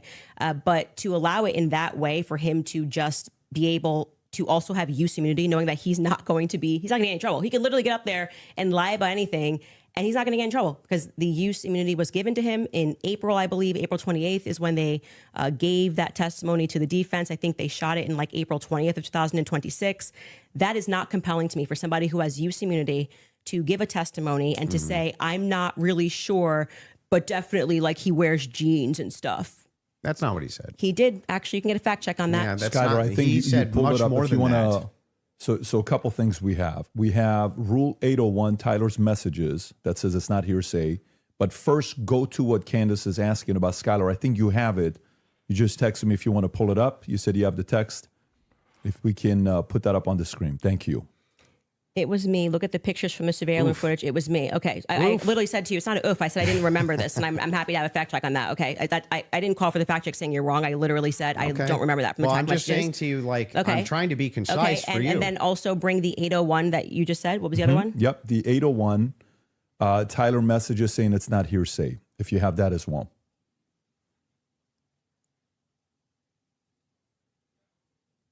There you go. Wait, what are we saying is not hearsay? I thought Statements you said that the are not messages. hearsay. A statement that meets the following conditions is not hearsay. It was hearsay. They said it in the trial. Hang on. Okay. Okay. is consistent with the declarant's testimony and the declarant denies having made the statement or has forgotten, or is consistent with the declarant's testimony and is offered to rebut the express implied charge that the declarant recently fabricated or acted in recent improper influence or motive in testifying. So then wouldn't that mean that a bunch of this wasn't hearsay? So the issue with his I just want to make sure. Yeah. Would that mean that a bunch of this wasn't hearsay? So the opposing party, which down the line, like I said, they talked about this for about an hour and a half, and they discussed how if Lance was in court and he was giving his first party, giving his testimony as the opposing party, whatever, all of this would be fine. They had an issue with how the questions were being asked and that they were not allowed to cross-examine him. So that is why his video testimony would not be accepted in the main trial. And what I said to you is this entire preliminary hearing is under Utah's 1102. So they are allowed to just use hearsay. And No, so the you didn't judge, say when that. he You said most of it was hearsay, actually. Yeah, The it was. overwhelming majority. Well, I mean, I'm leaning now into my opinion that some scientific aspects, which they kept asserting, like the federal rule 403 or 402, some of those parts were quite Sounds scientific. like you're backtracking quite a bit. No, I'm not backtracking at all. What do you feel like? Let me help you. Where do you feel like I'm backtracking? It literally was done under Utah's 1102. Yeah, nobody disputed that. Okay. What the dispute was is whether or not most of it was overwhelmingly hearsay. Yes, is that the case? it was. Yes, that's Okay. a fact. I'm not backtracking on that And at what all. are the things? How many times did you? I mean, if you watch the preliminary hearing, it's like they constantly. I'm 1102, 1102, 1102, 1102, That's true. 1102, and the reason for that is because it's allowed. I'm not saying it's illegal. It's allowed at this stage, but I'm just reminding you that when you're going to sit across from someone and your claim is going to be, "Where is your hard evidence? This is what I heard, and I agree with what I'm watching." You are watching the state put on a hearsay preliminary hearing, and all of those things are not going to be allowed, right? Even when they got into witness statements and things of that nature, there's a reason why they swear you in and they say you swear to tell the truth, the whole truth. Did you, write this statement? So it's the overwhelming majority of what you saw was hearsay because other people were representing other people's statements. They were saying they had conversations. We don't know where it came from. All allowed at this stage, okay? But it's hearsay. So but even a lot of that stuff may not fall under hearsay under what we just read, right? But the evidence that you're speaking about, like when you say that we're going off vibes, you don't know Tyler Robinson, okay? His boyfriend is not 100% it was him. So I'm going back to your points that you made that this was overwhelming evidence for you. That doesn't make sense to me. Well, overwhelming just means you convincing. can't consider another option that there could have been another white guy wearing Converses on campus? Yeah, do you agree with me that I said that what overwhelming means to me is that it's just very convincing to me? Yeah, and I find it to be completely unconvincing. And that's fair. Because I understand that I looked at those blurry photos that they presented and said, your statement on right now is that he's wearing Converses and he also that's just crazy. But these aren't to me. the evidences that I find the most convincing. Well, you said that in your Twitter. That's not the only thing I've ever said on my Twitter about this case. Right, but the question that was asked of you was pretty direct. Yeah. Right? What did you find this to is be... not an exhaustive list of all the things that I find Well, that's not what you said convincing. in the tweet. You can tweet longer, too. It's not like we're limited now to 240 characters anymore. So anything that I tweet and all other tweets that I've ever made are now excluded because I used the word overwhelming in this one. Well, even though all of this information I've said so publicly over and over and over again is what informs my position for why I'm convinced on the case. That's bizarre to me. I feel like this is Andrew versus Andrew. Somebody asked you a question. Getting a what are little the points bit that you find to be triggered. the most overwhelming? And you answered. You mean from that day, from that particular day of the hearing that I was responding to? Okay, this is something you find to be more overwhelming? Let me ask you that question. Yes, okay, that's what do I you? was saying, Okay, go ahead. yes. Go on. What do you find to be more overwhelming? Yeah. Can we do this? Do we want to get into it, or do we want to do a quick ad break? Are you guys good to keep going, or I'm fine to keep going, but we Let's we keep can going. also I could take a Fuck quick that. break, Doesn't or matter to me either if way. we're going into a different topic, that may be another 30 minutes, 40 minutes. I don't want to stop you Yeah, guys in the middle of it. let's So end it what on would you what like you to do? find to 30 be more minutes overwhelming. ad? Yeah. So if for me, it's the confessions, the text messages, all of that is what I consider to be, from my opinion, that's the most convincing for me. Okay, we should discuss the text message confessions when we get back, if you'd like to. In 30 minutes. That's a good idea. Folks, we're going to take a quick ad break. We will be back in 3.5 minutes. Thank you. All right, you guys, for nearly 2,000 years, Christians have lived continuously in a small village just outside of Jerusalem called function and luxury.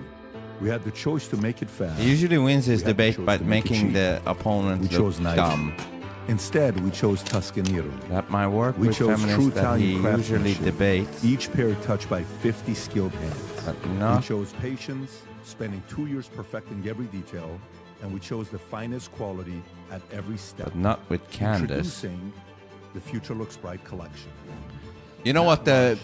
hold on, Not why am I disposable, covering myself? Not ordinary. Rather intentional. You know, with people that luxury, uses that tactics, do you know what the antidote to that tactic is? To show that person that you don't give a fuck if you look dumb. If you look dumb.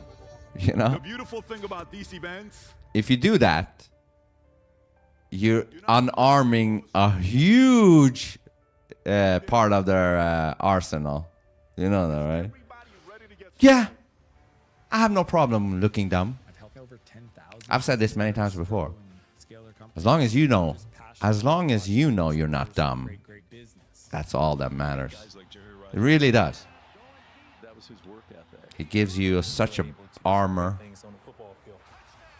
single most important trait I had was a healthy dose of delusion.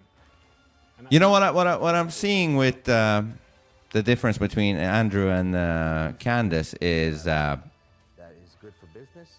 And Candace feels she's more like just looking for the truth, you know, while Andrew seemingly on the surface can look like he's also looking for the truth, but I don't fully buy it.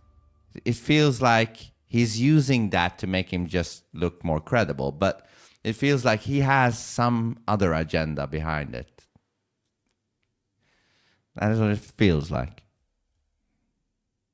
The first 2 United States deaths associated with that outbreak. The CDC says the Oh, is illness this is caused by Candace cyclospora, a ad? microscopic parasite commonly spread through contaminated fresh produce. It can cause severe stomach cramps, nausea, fatigue, and other debilitating symptoms.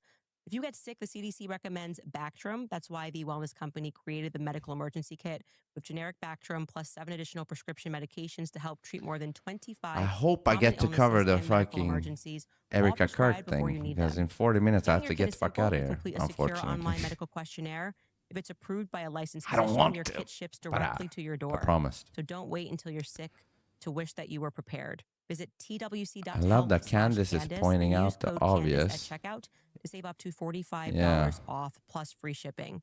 That's twc.health/Candace. Kits are available for United States residents only. We'll be right back. Is it a pee break?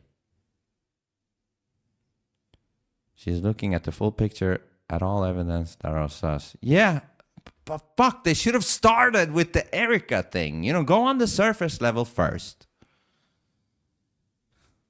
You know?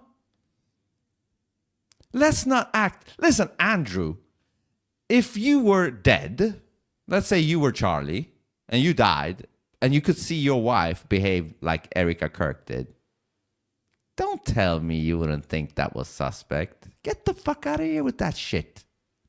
Okay? If I was dead and I was like Charlie and Erika was my wife doing the shit she did and I could see what she did after I was dead, I would be like, go after that bitch. Go. There's something there, man. I don't know what the fuck.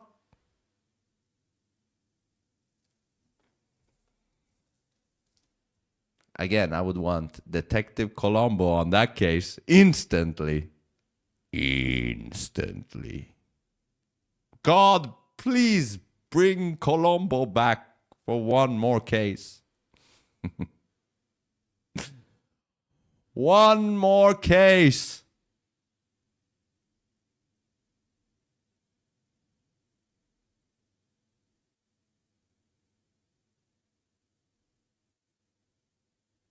This is either a technical glitch or a pee break.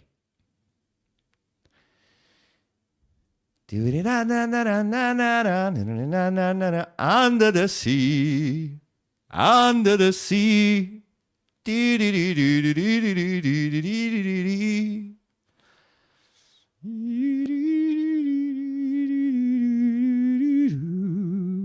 4-minute break. How many minutes has gone? 2.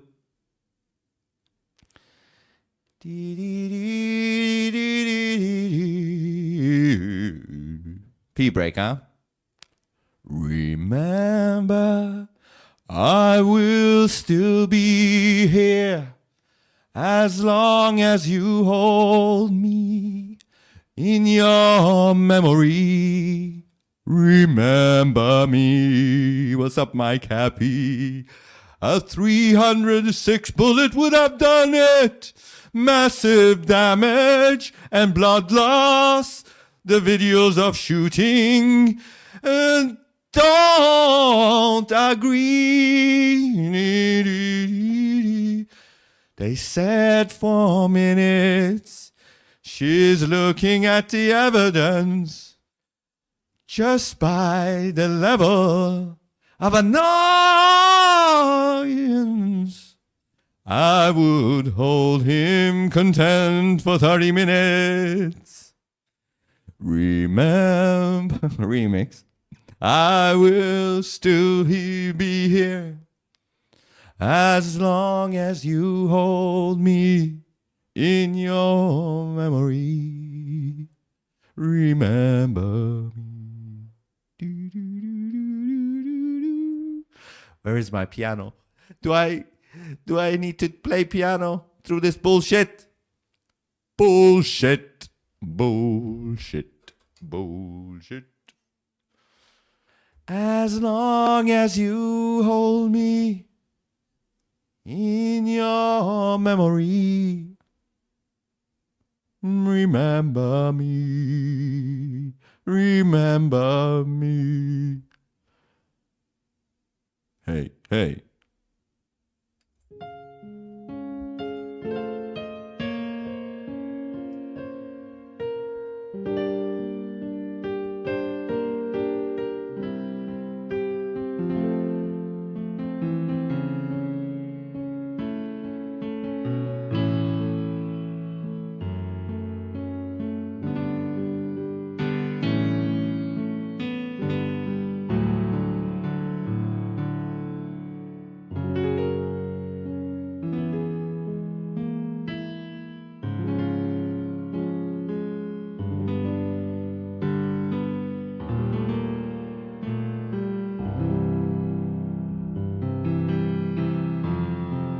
Do I remember We Are the Champions? What was it?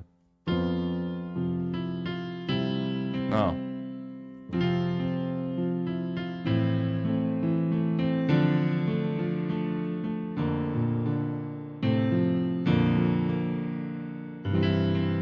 Yeah.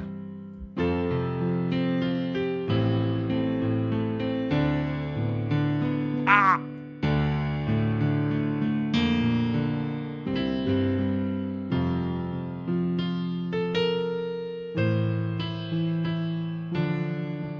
What was it? No.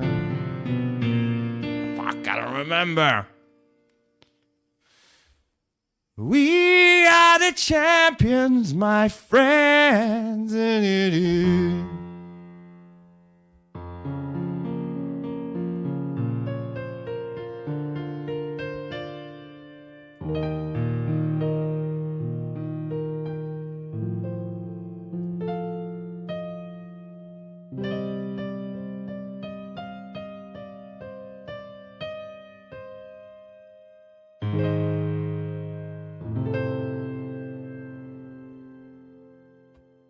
Okay, we're back. Fantastic. I think we're back. By the way, just an FYI for those of you that are watching The Crucible, there's 30,000 concurrent they're watching. Support Andrew Wilson. That's your fans of his. Click that subscribe button and helps him grow his business. If you're watching Candace, I think there's 225 to 250,000 concurrent right now. We'd like to see that 300, 400,000 number on there. Click that button as well to subscribe and share it with your friends and family. And if you're watching it on PBD Podcast, do the same there as well. This allows us to have more conversations like this. The mainstream media hates the fact that we're having these conversations right now. Just so you know, they want to control it. This is free for all. This is what's best for the audience. Let's go into Erica. Come on. Having said that, let's go back into the text conversation you were having, right? Okay. Let's stay there, and then we'll go into the cross-examination stuff in about 30 minutes. Okay, that sounds fair. Okay, so yeah, I used basically three pillars for the totality of the evidence. Okay, so if you want to know exactly what those three pillars are, this is going to be the testimony with the text messages and the confessions. This is going to be the physical evidence, and this is going to be the totality of the summary of the case. Okay, so Right now, we're focusing on one of these pillars in my defense, which is fine. I understand that I have to defend my claims as well. So when we're talking about the messages themselves, they seem totally valid. I have no idea why they wouldn't be valid. And I have not heard any good explanation for why it is that these messages should even be questioned. The defense hasn't questioned them, as far as I'm aware. Nobody has actually questioned that these messages came from Robinson to date, except perhaps you and other people who are kind of in that camp. But why should I question these exactly? I'm not sure. Okay, so first let's just go over legally what the point is of a probative hearing. The defense is not putting on, they're not there to say or to argue or to defend themselves at all. They have to address what is being presented by the state, okay? So they're not here to then say, let me give you an explanation for these text messages. Agreed. The relevant portion of what the defense did do was actually before we got to the preliminary hearing. I had mentioned that it was initially supposed to be scheduled for some time in May. They asked for an extension. That reading through those filings of why they were requesting an extension and why I actually believe their extension should have been granted, because they did not receive discovery on their text messages. That was one of the reasons. There were many reasons why they wanted to have an extension, but this was crucial, right?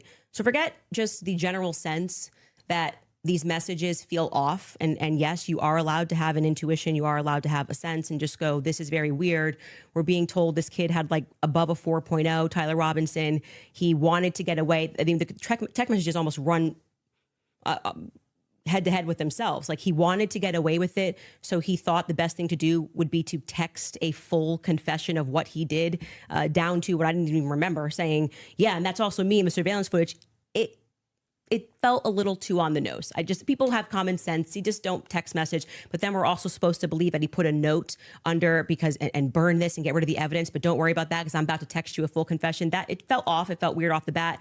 The manner in which they were texting, we're told he's like a gamer who's using a Dremel to carve expressions, catch fascist. But then suddenly he's writing like a 1700 also, as a Helldivers novelist player, he did actually get the 500K code correct.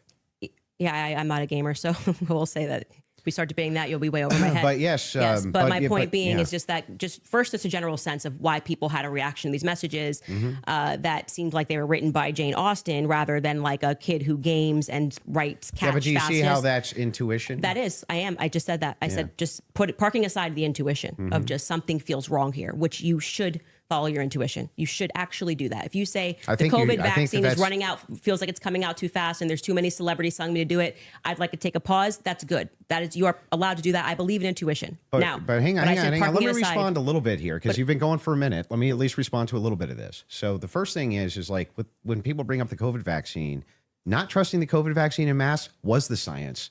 That wasn't just intuition. That was the science. There was tons of competing science. Now they try to suppress it. That's true. But there was tons of competing science for why you shouldn't take a risky mRNA vaccine and masks and things like this. Kept telling us was 100%. Now, when you're talking about intuition, though, when you say trust your intuition, I'm actually giving a different message. You actually should be very wary about trusting just your intuition. It is true that intuition can be useful, but it has to be tempered with logic, reason, explanatory power, and evidence, not just intuition. That's why we're parking it aside. Intuition's the first step. Something feels off, right? Okay. That was my first step with COVID. I don't like the way it's being pushed. It shouldn't require a celebrity campaign, by the way. Another element of that is why people don't feel good about the Charlie thing. Why do we have so many influencers saying things? It's over. Why are you guys all using the same adjective? Can you switch it up? I'm overwhelmed. Like, chill. Like, you could say, I found some kind parts like compelling. I think this should go. Like I found some parts compelling. Maybe we should, see at the trial. That would be kind of. Don't you think Fed slop's a buzzword for the counter industry? But everyone on the same day of watching this trial, which was, I would say, not overwhelming at all. Nobody came in medium, right? No one came in like there were some interesting aspects. This was a little suspect. But I do think it's enough to go to trial. They all came in like they were passing away and we're going to die from being overwhelmed. Well, they're trusting their intuition. Okay. Well, actually, in that scenario, they're looking at the preliminary hearing and have a reaction to it. It wasn't their intuition. But like I said, parking aside, just getting to the substance, parking that aside, aside just a general intuition that sometimes might be second messages. Then we look at the filings, which came from the defense, and they were requesting an extension saying, we have gone to the prosecution and we have requested all of this stuff in discovery. yes, you are saying that you took Lance's phone, okay, and that you collected his phone on September 11th and that you sent it off or whatever. You took a picture of the text messages, and we are being given these text messages to review. Crucially, Kathy Nestor said, I have not even been given access to my client's phone during this hearing. She said, I haven't even been given access to my client's phone. She can't tell you, as a part of their discovery request, is it's not enough to say to me, Candace, I just got a text message from Candace, and I say, I didn't send that text message. Maybe that's what her client's saying. We don't know because we're not at the trial, right? Maybe he didn't send those messages. Could there be someone who logged into his Discord? Could there be someone who logged in to his Apple? George could be sending text messages right now. We are married. He has every login that I have. And remember, he's up for a death sentence. So if I'm able to sow reasonable doubt with common sense, he may come during the trial, and when they actually have to address these points, say, I did not write those messages. I was here. Lance, my boyfriend, was logged into my phone, logged into my Apple ID and my iCloud sending messages. I know that we have the capability because my husband does it. He has the capability to send messages from my phone. It is not convincing to the public when, for whatever reason, the FBI combined with the SBI, it was not the prosecution's fault. They made that clear during that hearing, would not allow them that discovery request to be able to see where did that message come from. Because you're saying my client was here, right? I want to know if that message actually was generated from his iPhone when he was waiting to retrieve his, rifle, hoping that the pooch doesn't have a bad sniffer, like just weird messages. I want to make sure that, yes, it was actually him. He was holding his phone, and his boyfriend didn't just log in to his computer when he was home. Lance was his boyfriend. That is a crucial fact here. That discovery was not met by the time we got to preliminary hearing. So I remain unconvinced by these text messages.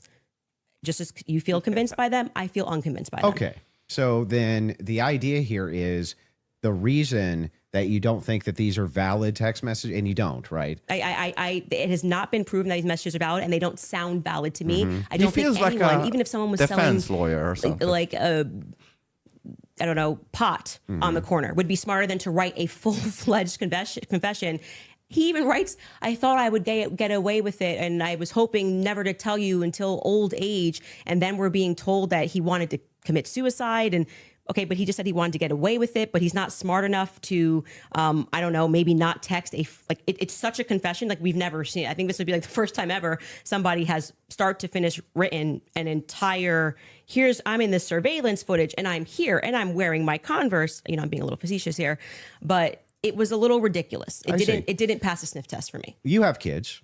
And you love them more than anything. I do. If it was the case that you thought that your kid was innocent, wouldn't you be out telling everybody and their brother that you thought that they were innocent? And also, wouldn't you maybe recant and say, hey, he didn't actually confess to me. He didn't actually. None of this happened the way that the state is presenting it. What would have prevented the parents from testifying? Well, two things. I can answer that. And if you watch my show, I keep telling you it's not vibes.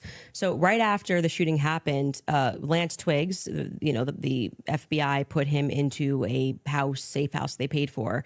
They went to the parents as well, to Matt Robinson and Amber, basically said, your life's at risk. There could be somebody who jumps up and wants to avenge Charlie Kirk. And, we're going to watch you. And they went into a federal safe house. What happened next is that they started thinking that the feds were maybe gonna, maybe not as honest as they thought. And how do you know any of that? So you gotta watch the show, right? Yeah, no. How do you know that? I had a source within the Robinson family. You have a source, an anonymous source, of course. So there's no way for us to verify that what you're saying right now is actually even true. Do you find it to be reliable hearsay? No, I don't find it to be reliable at all. It's just a source. I'm just doing what the prosecution What you're doing is did. a cool story. It's not cool. Well, you must have hated watching the preliminary hearing. You're giving us a cool story. Wait, you're saying that according to your sources, that the reason that the parents haven't recanted any of this. Recanted what? They have no statement from the parents. Wait, I just want to make sure that if it was the case, it was being reported in mainstream media that your father came to you and said, hey, is this you? What's going on here? And then he and one of his buddies took you in where you turned yourself in. You wouldn't go out and be like, no, that's not what happened. That isn't what happened, though. You're just wrong on this. Okay. Maybe I'm paraphrasing. What am I wrong on? What is sorry, just so I'm clear, where is your evidence that the parents turned him in Well, no. I didn't say that. You said I it does the mainstream media? I said You with should be an attorney. a sheriff friend. Yes. But the father did confront him, The father confronted what? Tyler Robinson. And where did you learn this? That the Tyler Well, I mean, confronted that's part him? of the official documents. Our fact checkers can pull that up. But yes. But I'm saying, but when you say official documents, do you mean you saw this on CNN or you saw this play out in the hearing? No, this was one of the things that I went through and fact check pre-debate. Are you talking about like the charging documents? I think it was it could have been in the charging documents, but I do. We can pull them up. No, and yes, are you disputing this? Do we have that on the back to pull it up? 'Cause I can know- already tell you what you're talking about, the charging documents, because Okay, this go is ahead. where we had to figure out where this story came from, because everyone was operating under the assumption that Matt Robinson turned him in. Until we got to the preliminary hearing and we understood, like I said, even for that, when you are charging someone, you can use hearsay. It's all probative, right? Sure. Nothing. So they didn't have statements. It's not like Matt Robinson, even though he was interviewed that night. Amber Robinson was interviewed that couldn't night by open a a Fed, pickle jar. separate rooms. Tyler Robinson was interviewed by a Fed. They did not produce statements saying, my son did this. I believe my son did this. But what happened was they did interviews, but also the crucial person here who you just brought up is Mike Mitchell. Mike Mitchell is the biggest unknown in this entire case. Everyone keeps saying they heard from Mike Mitchell this, they heard from Mike Mitchell that. So when the person wrote up the report that night, and it was Brian Davis who wrote up what became the charging document, he after they transported Tyler Robinson from the Washington Sheriff's County office up to, I think it's Salt Lake City. I think it was 4 a.m. in the morning that they got up there. He then writes the what becomes a charging document. So he's basically saying, we all spoke to a bunch of people and here's the information that we got, right? We've not seen that. So it could have come from Mike Mitchell. Mike Mitchell could be saying, I don't know how this negates the point, though. it Why wouldn't truly the negates parents? the point, because you don't have a statement from the parents. Yeah, you are going. Why wouldn't they just correct the It's not correcting. That misinformation? doesn't negate the point. The point is that we now got the preliminary hearing. Well, that's a if big the fail. parents were the ones who said, I'm turning my son in because he's guilty. I didn't say they turned him in. I think you're talking about you said it's been the narrative. Everybody's known this. The narrative initially, which I think you agree with, was that Matt Robinson knew his kid was guilty and turned him into the police station. Erica Kirk What actually happened in terms of Sheriff Brooksby, who was present there and gave a press conference, what happened was this Mike Mitchell character essentially peer pressured him, and we can get a fact check on this. We can find Sheriff Brooksby's press conference, and he said, they know it's you and you're going to come in peaceably, or people are going to be banging down your door. He was a undercover cop, which I don't like that. I don't know what he did undercover. It's very hard to find anything about Mike Mitchell, but he worked with them for 20 plus years, the police officers. The reason why Tyler Robinson knew him was because he lived nearby and he was also his Boy Scout How leader. does this negate that the parents could write this second? And by the way, if you had I'm the going to evidence, address that point. I'm just saying that your first point, which is that the parents did this. Yeah. We don't know that the parents. I didn't say that they did ever. It never happened. You're quoting the parents as having said. You said that Matt Robinson said that his kid was. You say involved. I don't want to misquote you. Confronted him about it. Confronted him. Yes. And I'm telling you that we have not seen any evidence that that is true. We can fact check that. Okay. Because we do have evidence. And I'm saying it's the charging doc, which could have been derived from a statement Mike Mitchell said. Two things I have ready in the back. One Cool. is the charging doc, and Yes. the other one is the video of Kathy Nestor saying she hasn't seen Tyler's phone. Okay, we can Okay. run Which Kathy to one go would you back, wanna and see then first? just to You go wanna see backwards Kathy first? Kathy first in court saying she didn't get her client's phone. Yeah, and then I think we'll go to the. If you're okay with that. A thing not in dispute.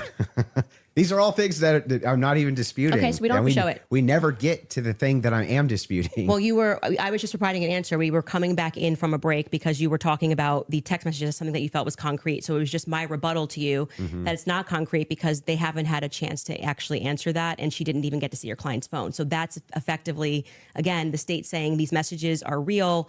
You don't get the discovery on these messages just yet. She will during trial. They will actually get Don't discovery you on the think messages. that would make their case fall apart if it was the case that they weren't able to actually pull the data off the text messages? Do you think the prosecution would go to court with fabricated text messages? It's called winners and losers. They may not be fabricated, but by the way, as what they are saying, like I said, if there was somebody logged into his phone, they may not be fabricated. That's the point. So let's get to the they just let's could get be to somebody the else. parents fact check. Yeah, so I was saying, right? I believe what you're talking about was derived from the charging doc, which was signed off by Brian Davis. Let's pull it up. Let's see if that's correct.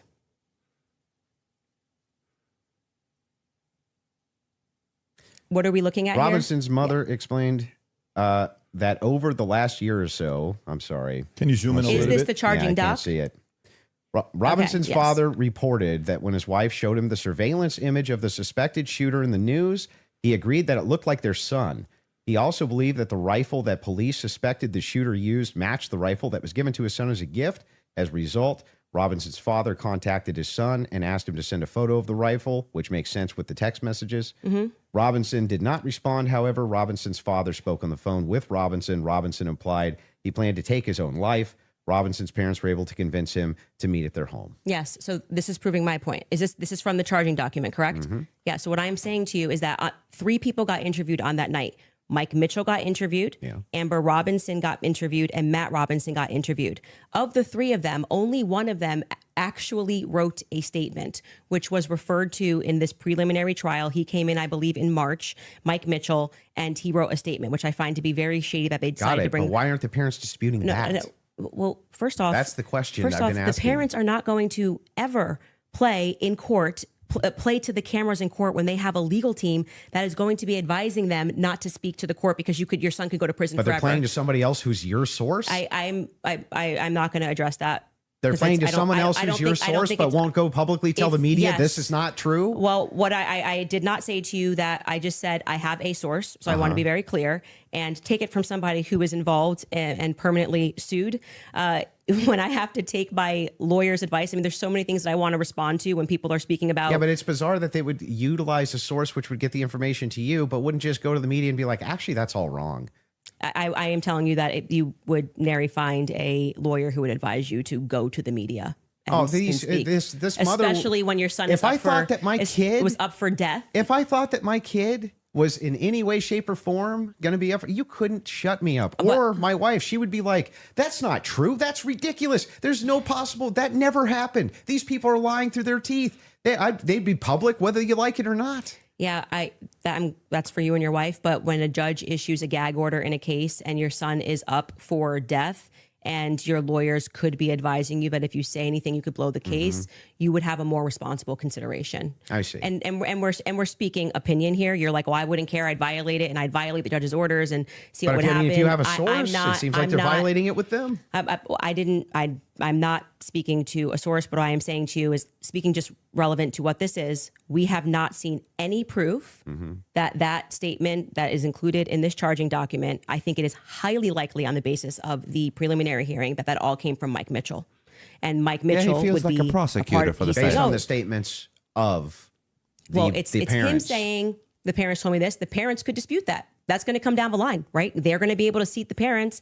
I will say this, putting together context clues. If the state had it on, 100% certainty that Matt Robinson and Amber Robinson said it, a 5-day preliminary hearing would be a good time to say we have enough evidence. And I can tell you why Matt Robinson made this statement, and here is his statement that he signed. That would have been a good time to present that evidence. That would also be a good time for the defense to say that's just totally fabricated. No, it's not. It's the wrong time. Why couldn't they? That is completely the wrong time. Why couldn't they? Because what they're doing is they already said they didn't receive discovery. They literally can't. They literally can't because they can't. They did not You're receive saying that discovery. they didn't receive that information? No. They just received the text messages. But in order to... That's not the text messages. the probative information. Yeah, we're talking about the information that we just reviewed. That's not the text messages. They never presented it. The state never put it on. Yeah, they didn't. The defense could easily still have presented this. Yeah, no, they could have said they're no.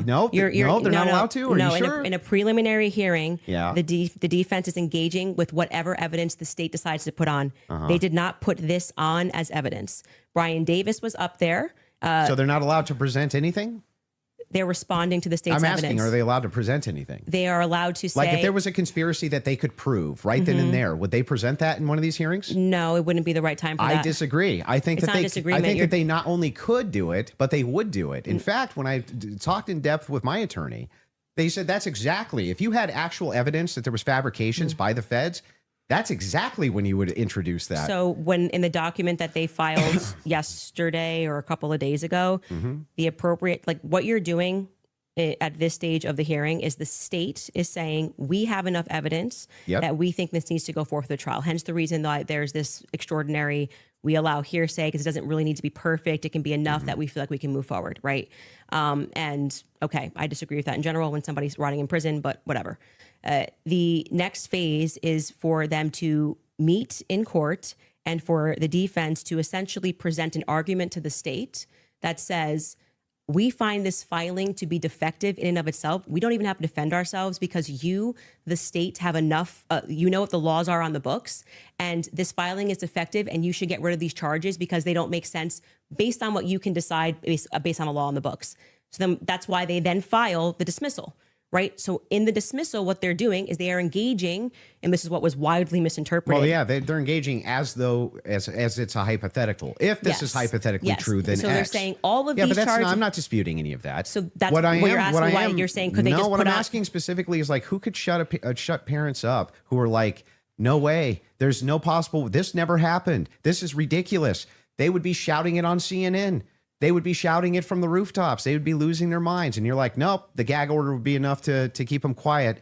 Not enough for them to talk to your source, but enough to keep them quiet. I think that that's quite ridiculous. But I'll even concede this whole point to you. Let's just say maybe this was misconstrued, right? There's a little bit of reason to doubt it because we're still waiting for the evidence for trial. If that's the case, then why not take the same standard for the evidence that you present? You're just waiting for trial. Well, you didn't do that. Wait That's a the reason second. we're here. Wait a second. I just want to make sure that I got this right. That's your argument to me, right? My argument to you is what? Your argument to me is that, hey, wait a second, Andrew. There's not enough here that convinces me, right? Well, that's actually my rebuttal to you, is that you are saying, why are people engaging in what you term to be conspiracy theories? No. I term it to be thinking. They're just thinking because they're recognizing there are a lot of holes in these stories and that this is not strong evidence, right? This is the reason they're doing it. I'm explaining to you, this is the reason that they're doing it. I'm addressing what you view to be overwhelming evidence. And by the way, I want to be clear. That which convinces me. But thus far, every point that you've brought up, every point that you've brought up, did you feel like this is beyond a reasonable doubt? I mean, you realize remember what I said in my opening. Going to be. It's not beyond a reasonable doubt. It's just what I find convincing is what I find overwhelming. So why are you so upset when people say they don't find it convincing? If that was the limitation of the claims that you made, if it was just, wait a second, there's a little bit of problems. There's some problems in this case that I have questions for that I want answers to. Nobody would have a problem, actually. Least of all me. I would be the least likely person to have an issue with you, any of your fans, anybody saying. In fact, I've had tons of Discord calls about this. My position's always been clear. Of course, conspiracies exist. Some of them have way better evidence than others, but I've seen them myself. I know conspiracy. In fact, the federal government has hundreds of thousands of laws about conspiracies. They see them everywhere. We both know this, right? That's never what the problem is. The problem is when you make claims outside of, well, wait a second. I'm just questioning evidence here. I'm just questioning what the state's case is here. I'm just asking questions. It's when you make claims outside of that, where you claim that there's good evidence or good standards you should believe because, and then it turns out that it's all nonsense or it's wackadoo stuff or it makes no sense. And when we have a chance to cross-examine your evidence that you've presented, I'm going to show a lot of that. A lot of this conjecture that's based on literally nothing, that leads from no inferences whatsoever. Like you couldn't even infer it logically. That's the problem. The problem has never been whether or not you just said, you know, there's not enough in this case so far until we get to the trial. I remain unconvinced. I'm sure there's tons of people who remain unconvinced yet until we get to the trial. I think that's fine. I think it's fine. There's people who are convinced too. That's never been my problem. My problem is the claims which are external to that. Okay.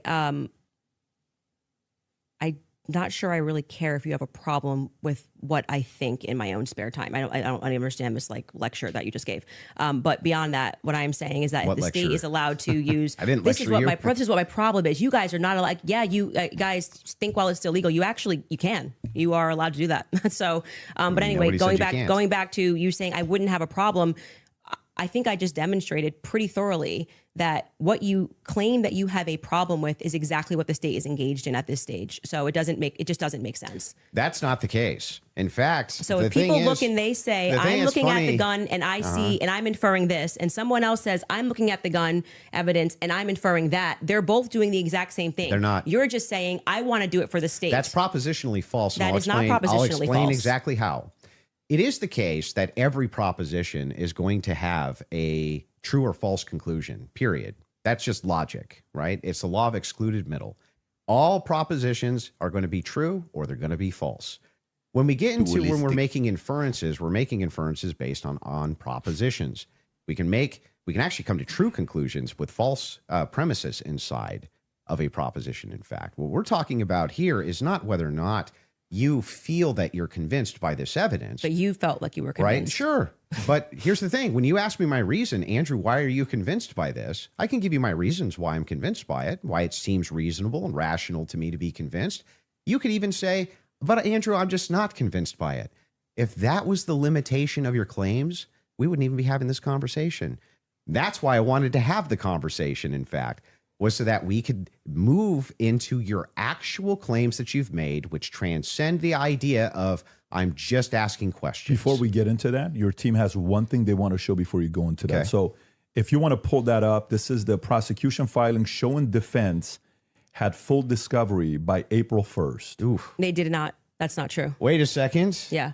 To date, the state's prosecutors have disclosed all evidence that is presently and reasonably available to them as required under Rule 16, Utah R Criminal, to be more precise, as of April 1st. Yeah, that was not 100%. That's why they're caging that by saying what's reasonable. There was an entire, and we can pull this up. Like, we should now play the Kathy Nestor clip because that's from there. So, and they were basically saying you don't need it at this stage, meaning it's not reasonable that you're asking for this when we're going into a hearing that's just going to be based on hearsay and stuff, things of that nature. But of course, by the time a trial comes, you're going to get all the Where discovery it's just show documents. cause. Yes. Yeah. So that's what they're saying. Yeah, there. I understand. Okay, so that's and I'm even fine with yeah, it. that we all know. And then, by the way, just now that the hearing is over, and you can also fact check this, they now at the end of the preliminary hearing dropped like an insane amount of the discovery stuff they gave to them like the week after. You guys can give me the exact amount. I don't want to say because I don't know my I don't remember how much it was. It was an absurd amount of stuff that they gave to them right after the preliminary hearing that they had been asking for. Because that was one of the things that I kept saying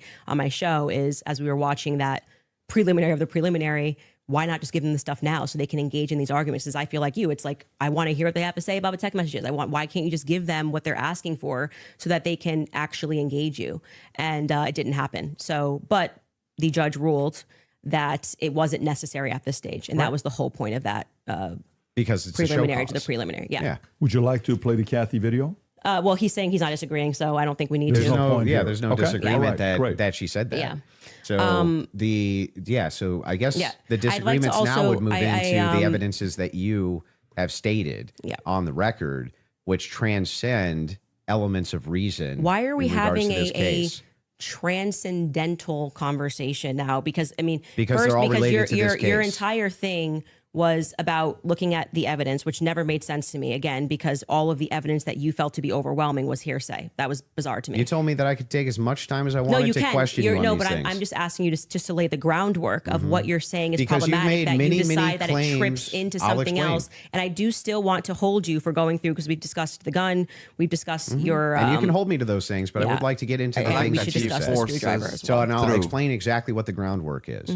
When you make claims which pass the idea of I'm just asking questions because the state's evidence is not convincing, I think you have to answer for those claims because they are in regards to this case. You're saying, I have a claim. It is in regards to the assassination of Charlie Kirk, which is what we're talking about, not just the case of Charlie Kirk, his assassination. You should have to answer for the claims that you've made in regards to the assassination itself. You should, yeah, agreed. So if that's the case, then I would like to finally dive into some of that evidence and dive into it. Well, just to be clear, Yeah. and I'm happy to have you talk about, like I said publicly, you want to engage in some conspiracies, but I said I want to make sure that we get to the substance of our debate. The substance of our This is debate part- this is the major is me substance. demonstrating that all of the quote unquote evidence that wife you has feel that 3 you baby have, daddies. which demonstrates that Tyler Robinson shot Charlie Andrew, Kirk. you don't find convincing. I get it. It's been invalidated by the testimony that we saw, and in your answer for when I Well, you haven't explained to you that he had invalidated the it. most degraded prints was I don't know. Okay, But well reacting to the debate. there lies my ability to process that. It's just fine for you Okay. to not be That's convinced crazy. up to this point. All of your viewers, 3. everybody watching, nobody's just gonna- giving. you're conceding Nobody's on giving a that. dispute that if all your claims ever were just up to now, the evidence that the state's given, I'm just kind of not convinced. That is not what's been happening. What's actually been happening is that you've made tons of claims in regards to this case, And in regards to the Kirk assassination, which are far above and beyond, I just doubt the state's theory. Okay, yeah, I mean, sure. And those are the things I that do doubt the state's theory. I also am welcome to say what I think. You know, if you want to move into opinions, if you want to talk about Erica Kirk, if you want to talk about Turning Point USA, I'd like to talk about all and of get it. into it, I'm totally happy to do that. But I just want to say that, like, they're going to talk about Erica Kirk. Because I've said what's important to me is that we exhaust. Because I have to leave in 4 minutes. First of our actual debate claims, I do not feel that you sufficiently have argued that the evidence is overwhelming. Sorry. Candace, question for you. But I am sorry you feel that way. Candace, one question. What evidence do you need to see for you to say Tyler Robinson killed Charlie Kirk? That's a great question. That's so why I'm I here, actually Ballin. expected in this preliminary hearing, actually, stuff. the inverse of what he was saying is true, right? So this is now the time the state is putting on their evidence. That's the purpose of this hearing, right? The state is using hearsay, but they're also putting on their evidence. So I was just expecting some sort of a slam dunk. Like, we got him on camera taking the shot. At least we have him clear on camera. You're telling me this guy drove 13 hours all around. Like, we can definitely show you a picture that it's going to be beyond a reasonable doubt. Before we even get to the trial, people are going to see and go, oh crap, like, it was really Tyler Robinson. I was expecting to at least see evidence that, because I had reported early on that the source was saying that Tyler did not step foot on campus that day. It is my perspective that he had something to do with something. I do believe he was putting, like, disposing clothes at this stage, at this phase. I do believe he was disposing clothes. He was involved somehow. I find Lance to be more suspicious, if I'm being honest with you. And also, like I said, the use immunity that was given to Lance by the feds, the fact that the feds didn't ask him any questions, the fact that I spoke with Lance Twiggs' family, and they were like, it's very weird that the feds are not asking him more questions. He's exactly the person that I would imagine to be involved in some stuff. Allegedly, I'll say allegedly. But when we got to the preliminary hearing, there was not a single piece of evidence that I felt was slam dunk. I was waiting for that, a photo. I mean, anything would have made me go, all right, I think this could be the guy. If they had handed over the discovery on the text messages, since that was their big ta-da, we've got the text messages, that would be the first thing that I would hand over. But actually, who was holding them up? Like I said, it wasn't the prosecution. They're right to say, how long is this going on? Do anybody we're handing know? things over, and we Because heard I might come the back and defense do another argue stream on behalf of the prosecution, saying it's not them and it's not the SBI, it's the FBI that's holding on to things. Is the FBI took everything. The FBI took the gun. The FBI took initially the screwdriver. And then when I heard testimony about the things that they found that were suspicious, example being the backpack, that's something that really bothers me, that they say they traced the shooter, they traced the route that he went on, and then there was an abandoned, we know it looks like he's wearing some sort of a backpack. We know that there was an abandoned backpack found at the bus stop in front of a library, and they felt that this should be taken into evidence. They took it. The FBI, this was the testimony of Amanda Baker, I believe her last name is, but you might want to fact check that because I think I'm blending last names. She was the forensics for the FBI. And then she says she gets a call on the 13th and they stop testing on this backpack because they find that the backpack actually belongs to somebody on Charlie's team. But if you know the map of the layout of the campus, you're going, well, what the hell are they doing all the way up? This is nowhere near anywhere. And by the way, that's not an acceptable answer for why you just gave it back. That's like, why would you give it back? You're acting like no one's ever been killed by somebody on their team before, right? So I found that to be very strange that it was on the exact route that the alleged gunman ran, and that their excuse was, we just gave it back because we heard that this belonged to somebody on Charlie's team. So that to me is, this is why the investigation itself feels underwhelming. When you learn, and this is completely crazy to me, that some of the artifacts that Charlie was wearing were immediately returned to Erica. That's absurd. That is absurd. Everything should be in evidence. When you learn that the car that they carried Charlie in to go to the hospital, they had immediately towed, cleaned, and back up for resale.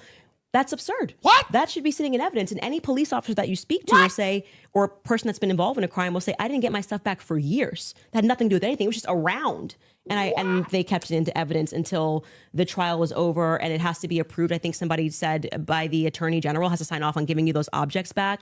And we were told this is all fine. And we see, this is just one example, Erica holding the crucifix. That should be in evidence. Irrespective of if you feel bad for her and think she should have it and it's sweet, That should be in evidence. Immediately paving over the crime scene. This is like the craziest thing ever. This is like defies common sense. You immediately, and when you heard the guy who did it actually go up on a podcast and explain, I got the call. They said it was a paver emergency. I've never in my entire career heard of a paver emergency. They had already had someone come up and dig up the dirt. So by the time he got there on Sunday, the dirt had already been dug up for him to lay down pavers. That is what people are looking at and going, this is weird. Yes, it there is. needs to be answers for why this was done. And he tells us the call came from the feds and the governor's office.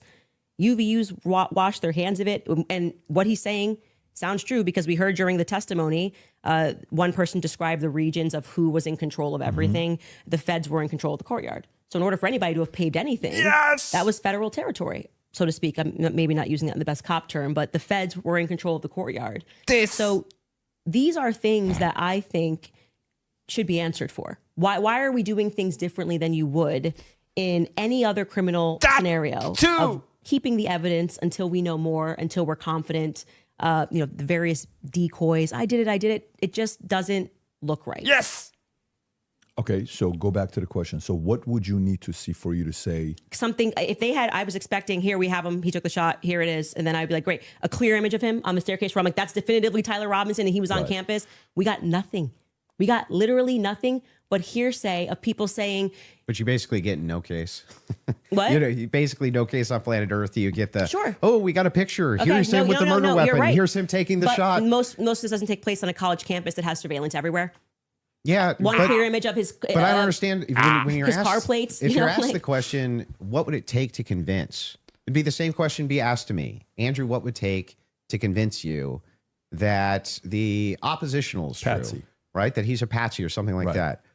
Just good, clear, concise evidence that's been presented, right? And is being presented that I could go through and link all together to see if there's actually some clear picture of there being a patsy. That's what it would take for me. Okay. Just a I don't disagree with that. We haven't heard the defense just respond. a good evidentiary standard. And then, of course, I would change my mind. So just to qualify this, so there is a possibility in the next few months that you may come out and say, guys, it's done. Tyler killed him. Yeah. So you're saying yes to that. Yeah. I think it's very important for the audience here that from without question. For you, is there anything that you could see for you to say, yeah, this guy was a patsy? Of course, I'm going to always follow evidence. Perfect. So my whole thing is just this. It's really important to me.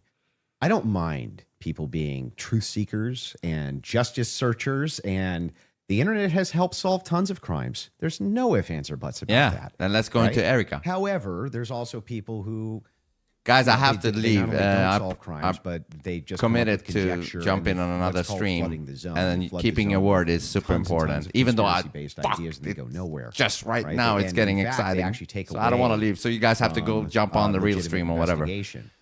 Now I'm not. And if it keeps continuing and I'm done, I'll jump on a new. All I'm saying is that the claims made. I'm sorry, but you got to keep your word. Otherwise, your word means just jack not being convinced shit by the state's evidence. Okay, those become claims, and claims. Have See you to be maybe defended. soon in Just another like mine one. have to be defended, as soon yours as I have to will be done on defended. that one. And Okay. that's what we're going to get to now. Yeah. You want to get into And it? remember, Would you guys like to take an ad break? The We'll take an ad break. Take an ad break. Ad break. Erica Kirk and TPUSA. And the conspiracies that have been See, conjectured. this is by live Candace fucking Owens with me. in regards to this case in the Charlie Kirk Perfect. assassination. Folks, we'll take a 3.5 minute break and we'll be back soon. That's exactly the part I was here for. Probably seen all The Erica Kirk. Create a shoe that blends comfort I might have to actually do and luxury. a replay reaction to that part if I miss enough, if I don't come back, in time, We chose true Italian craftsmanship. because I have to go through that shit. We chose patience. But I'll definitely be back, okay? So, And we chose the finest quality at every my words, yes, exactly that. My words and my balls is all I got. I think it's gonna go on for a while. Okay. intentional luxury. Yeah. And subscribe to the channel, put on the notification bell so you know when I go live, if I go live or whatever. Okay? And have a nice time, okay? The beautiful thing about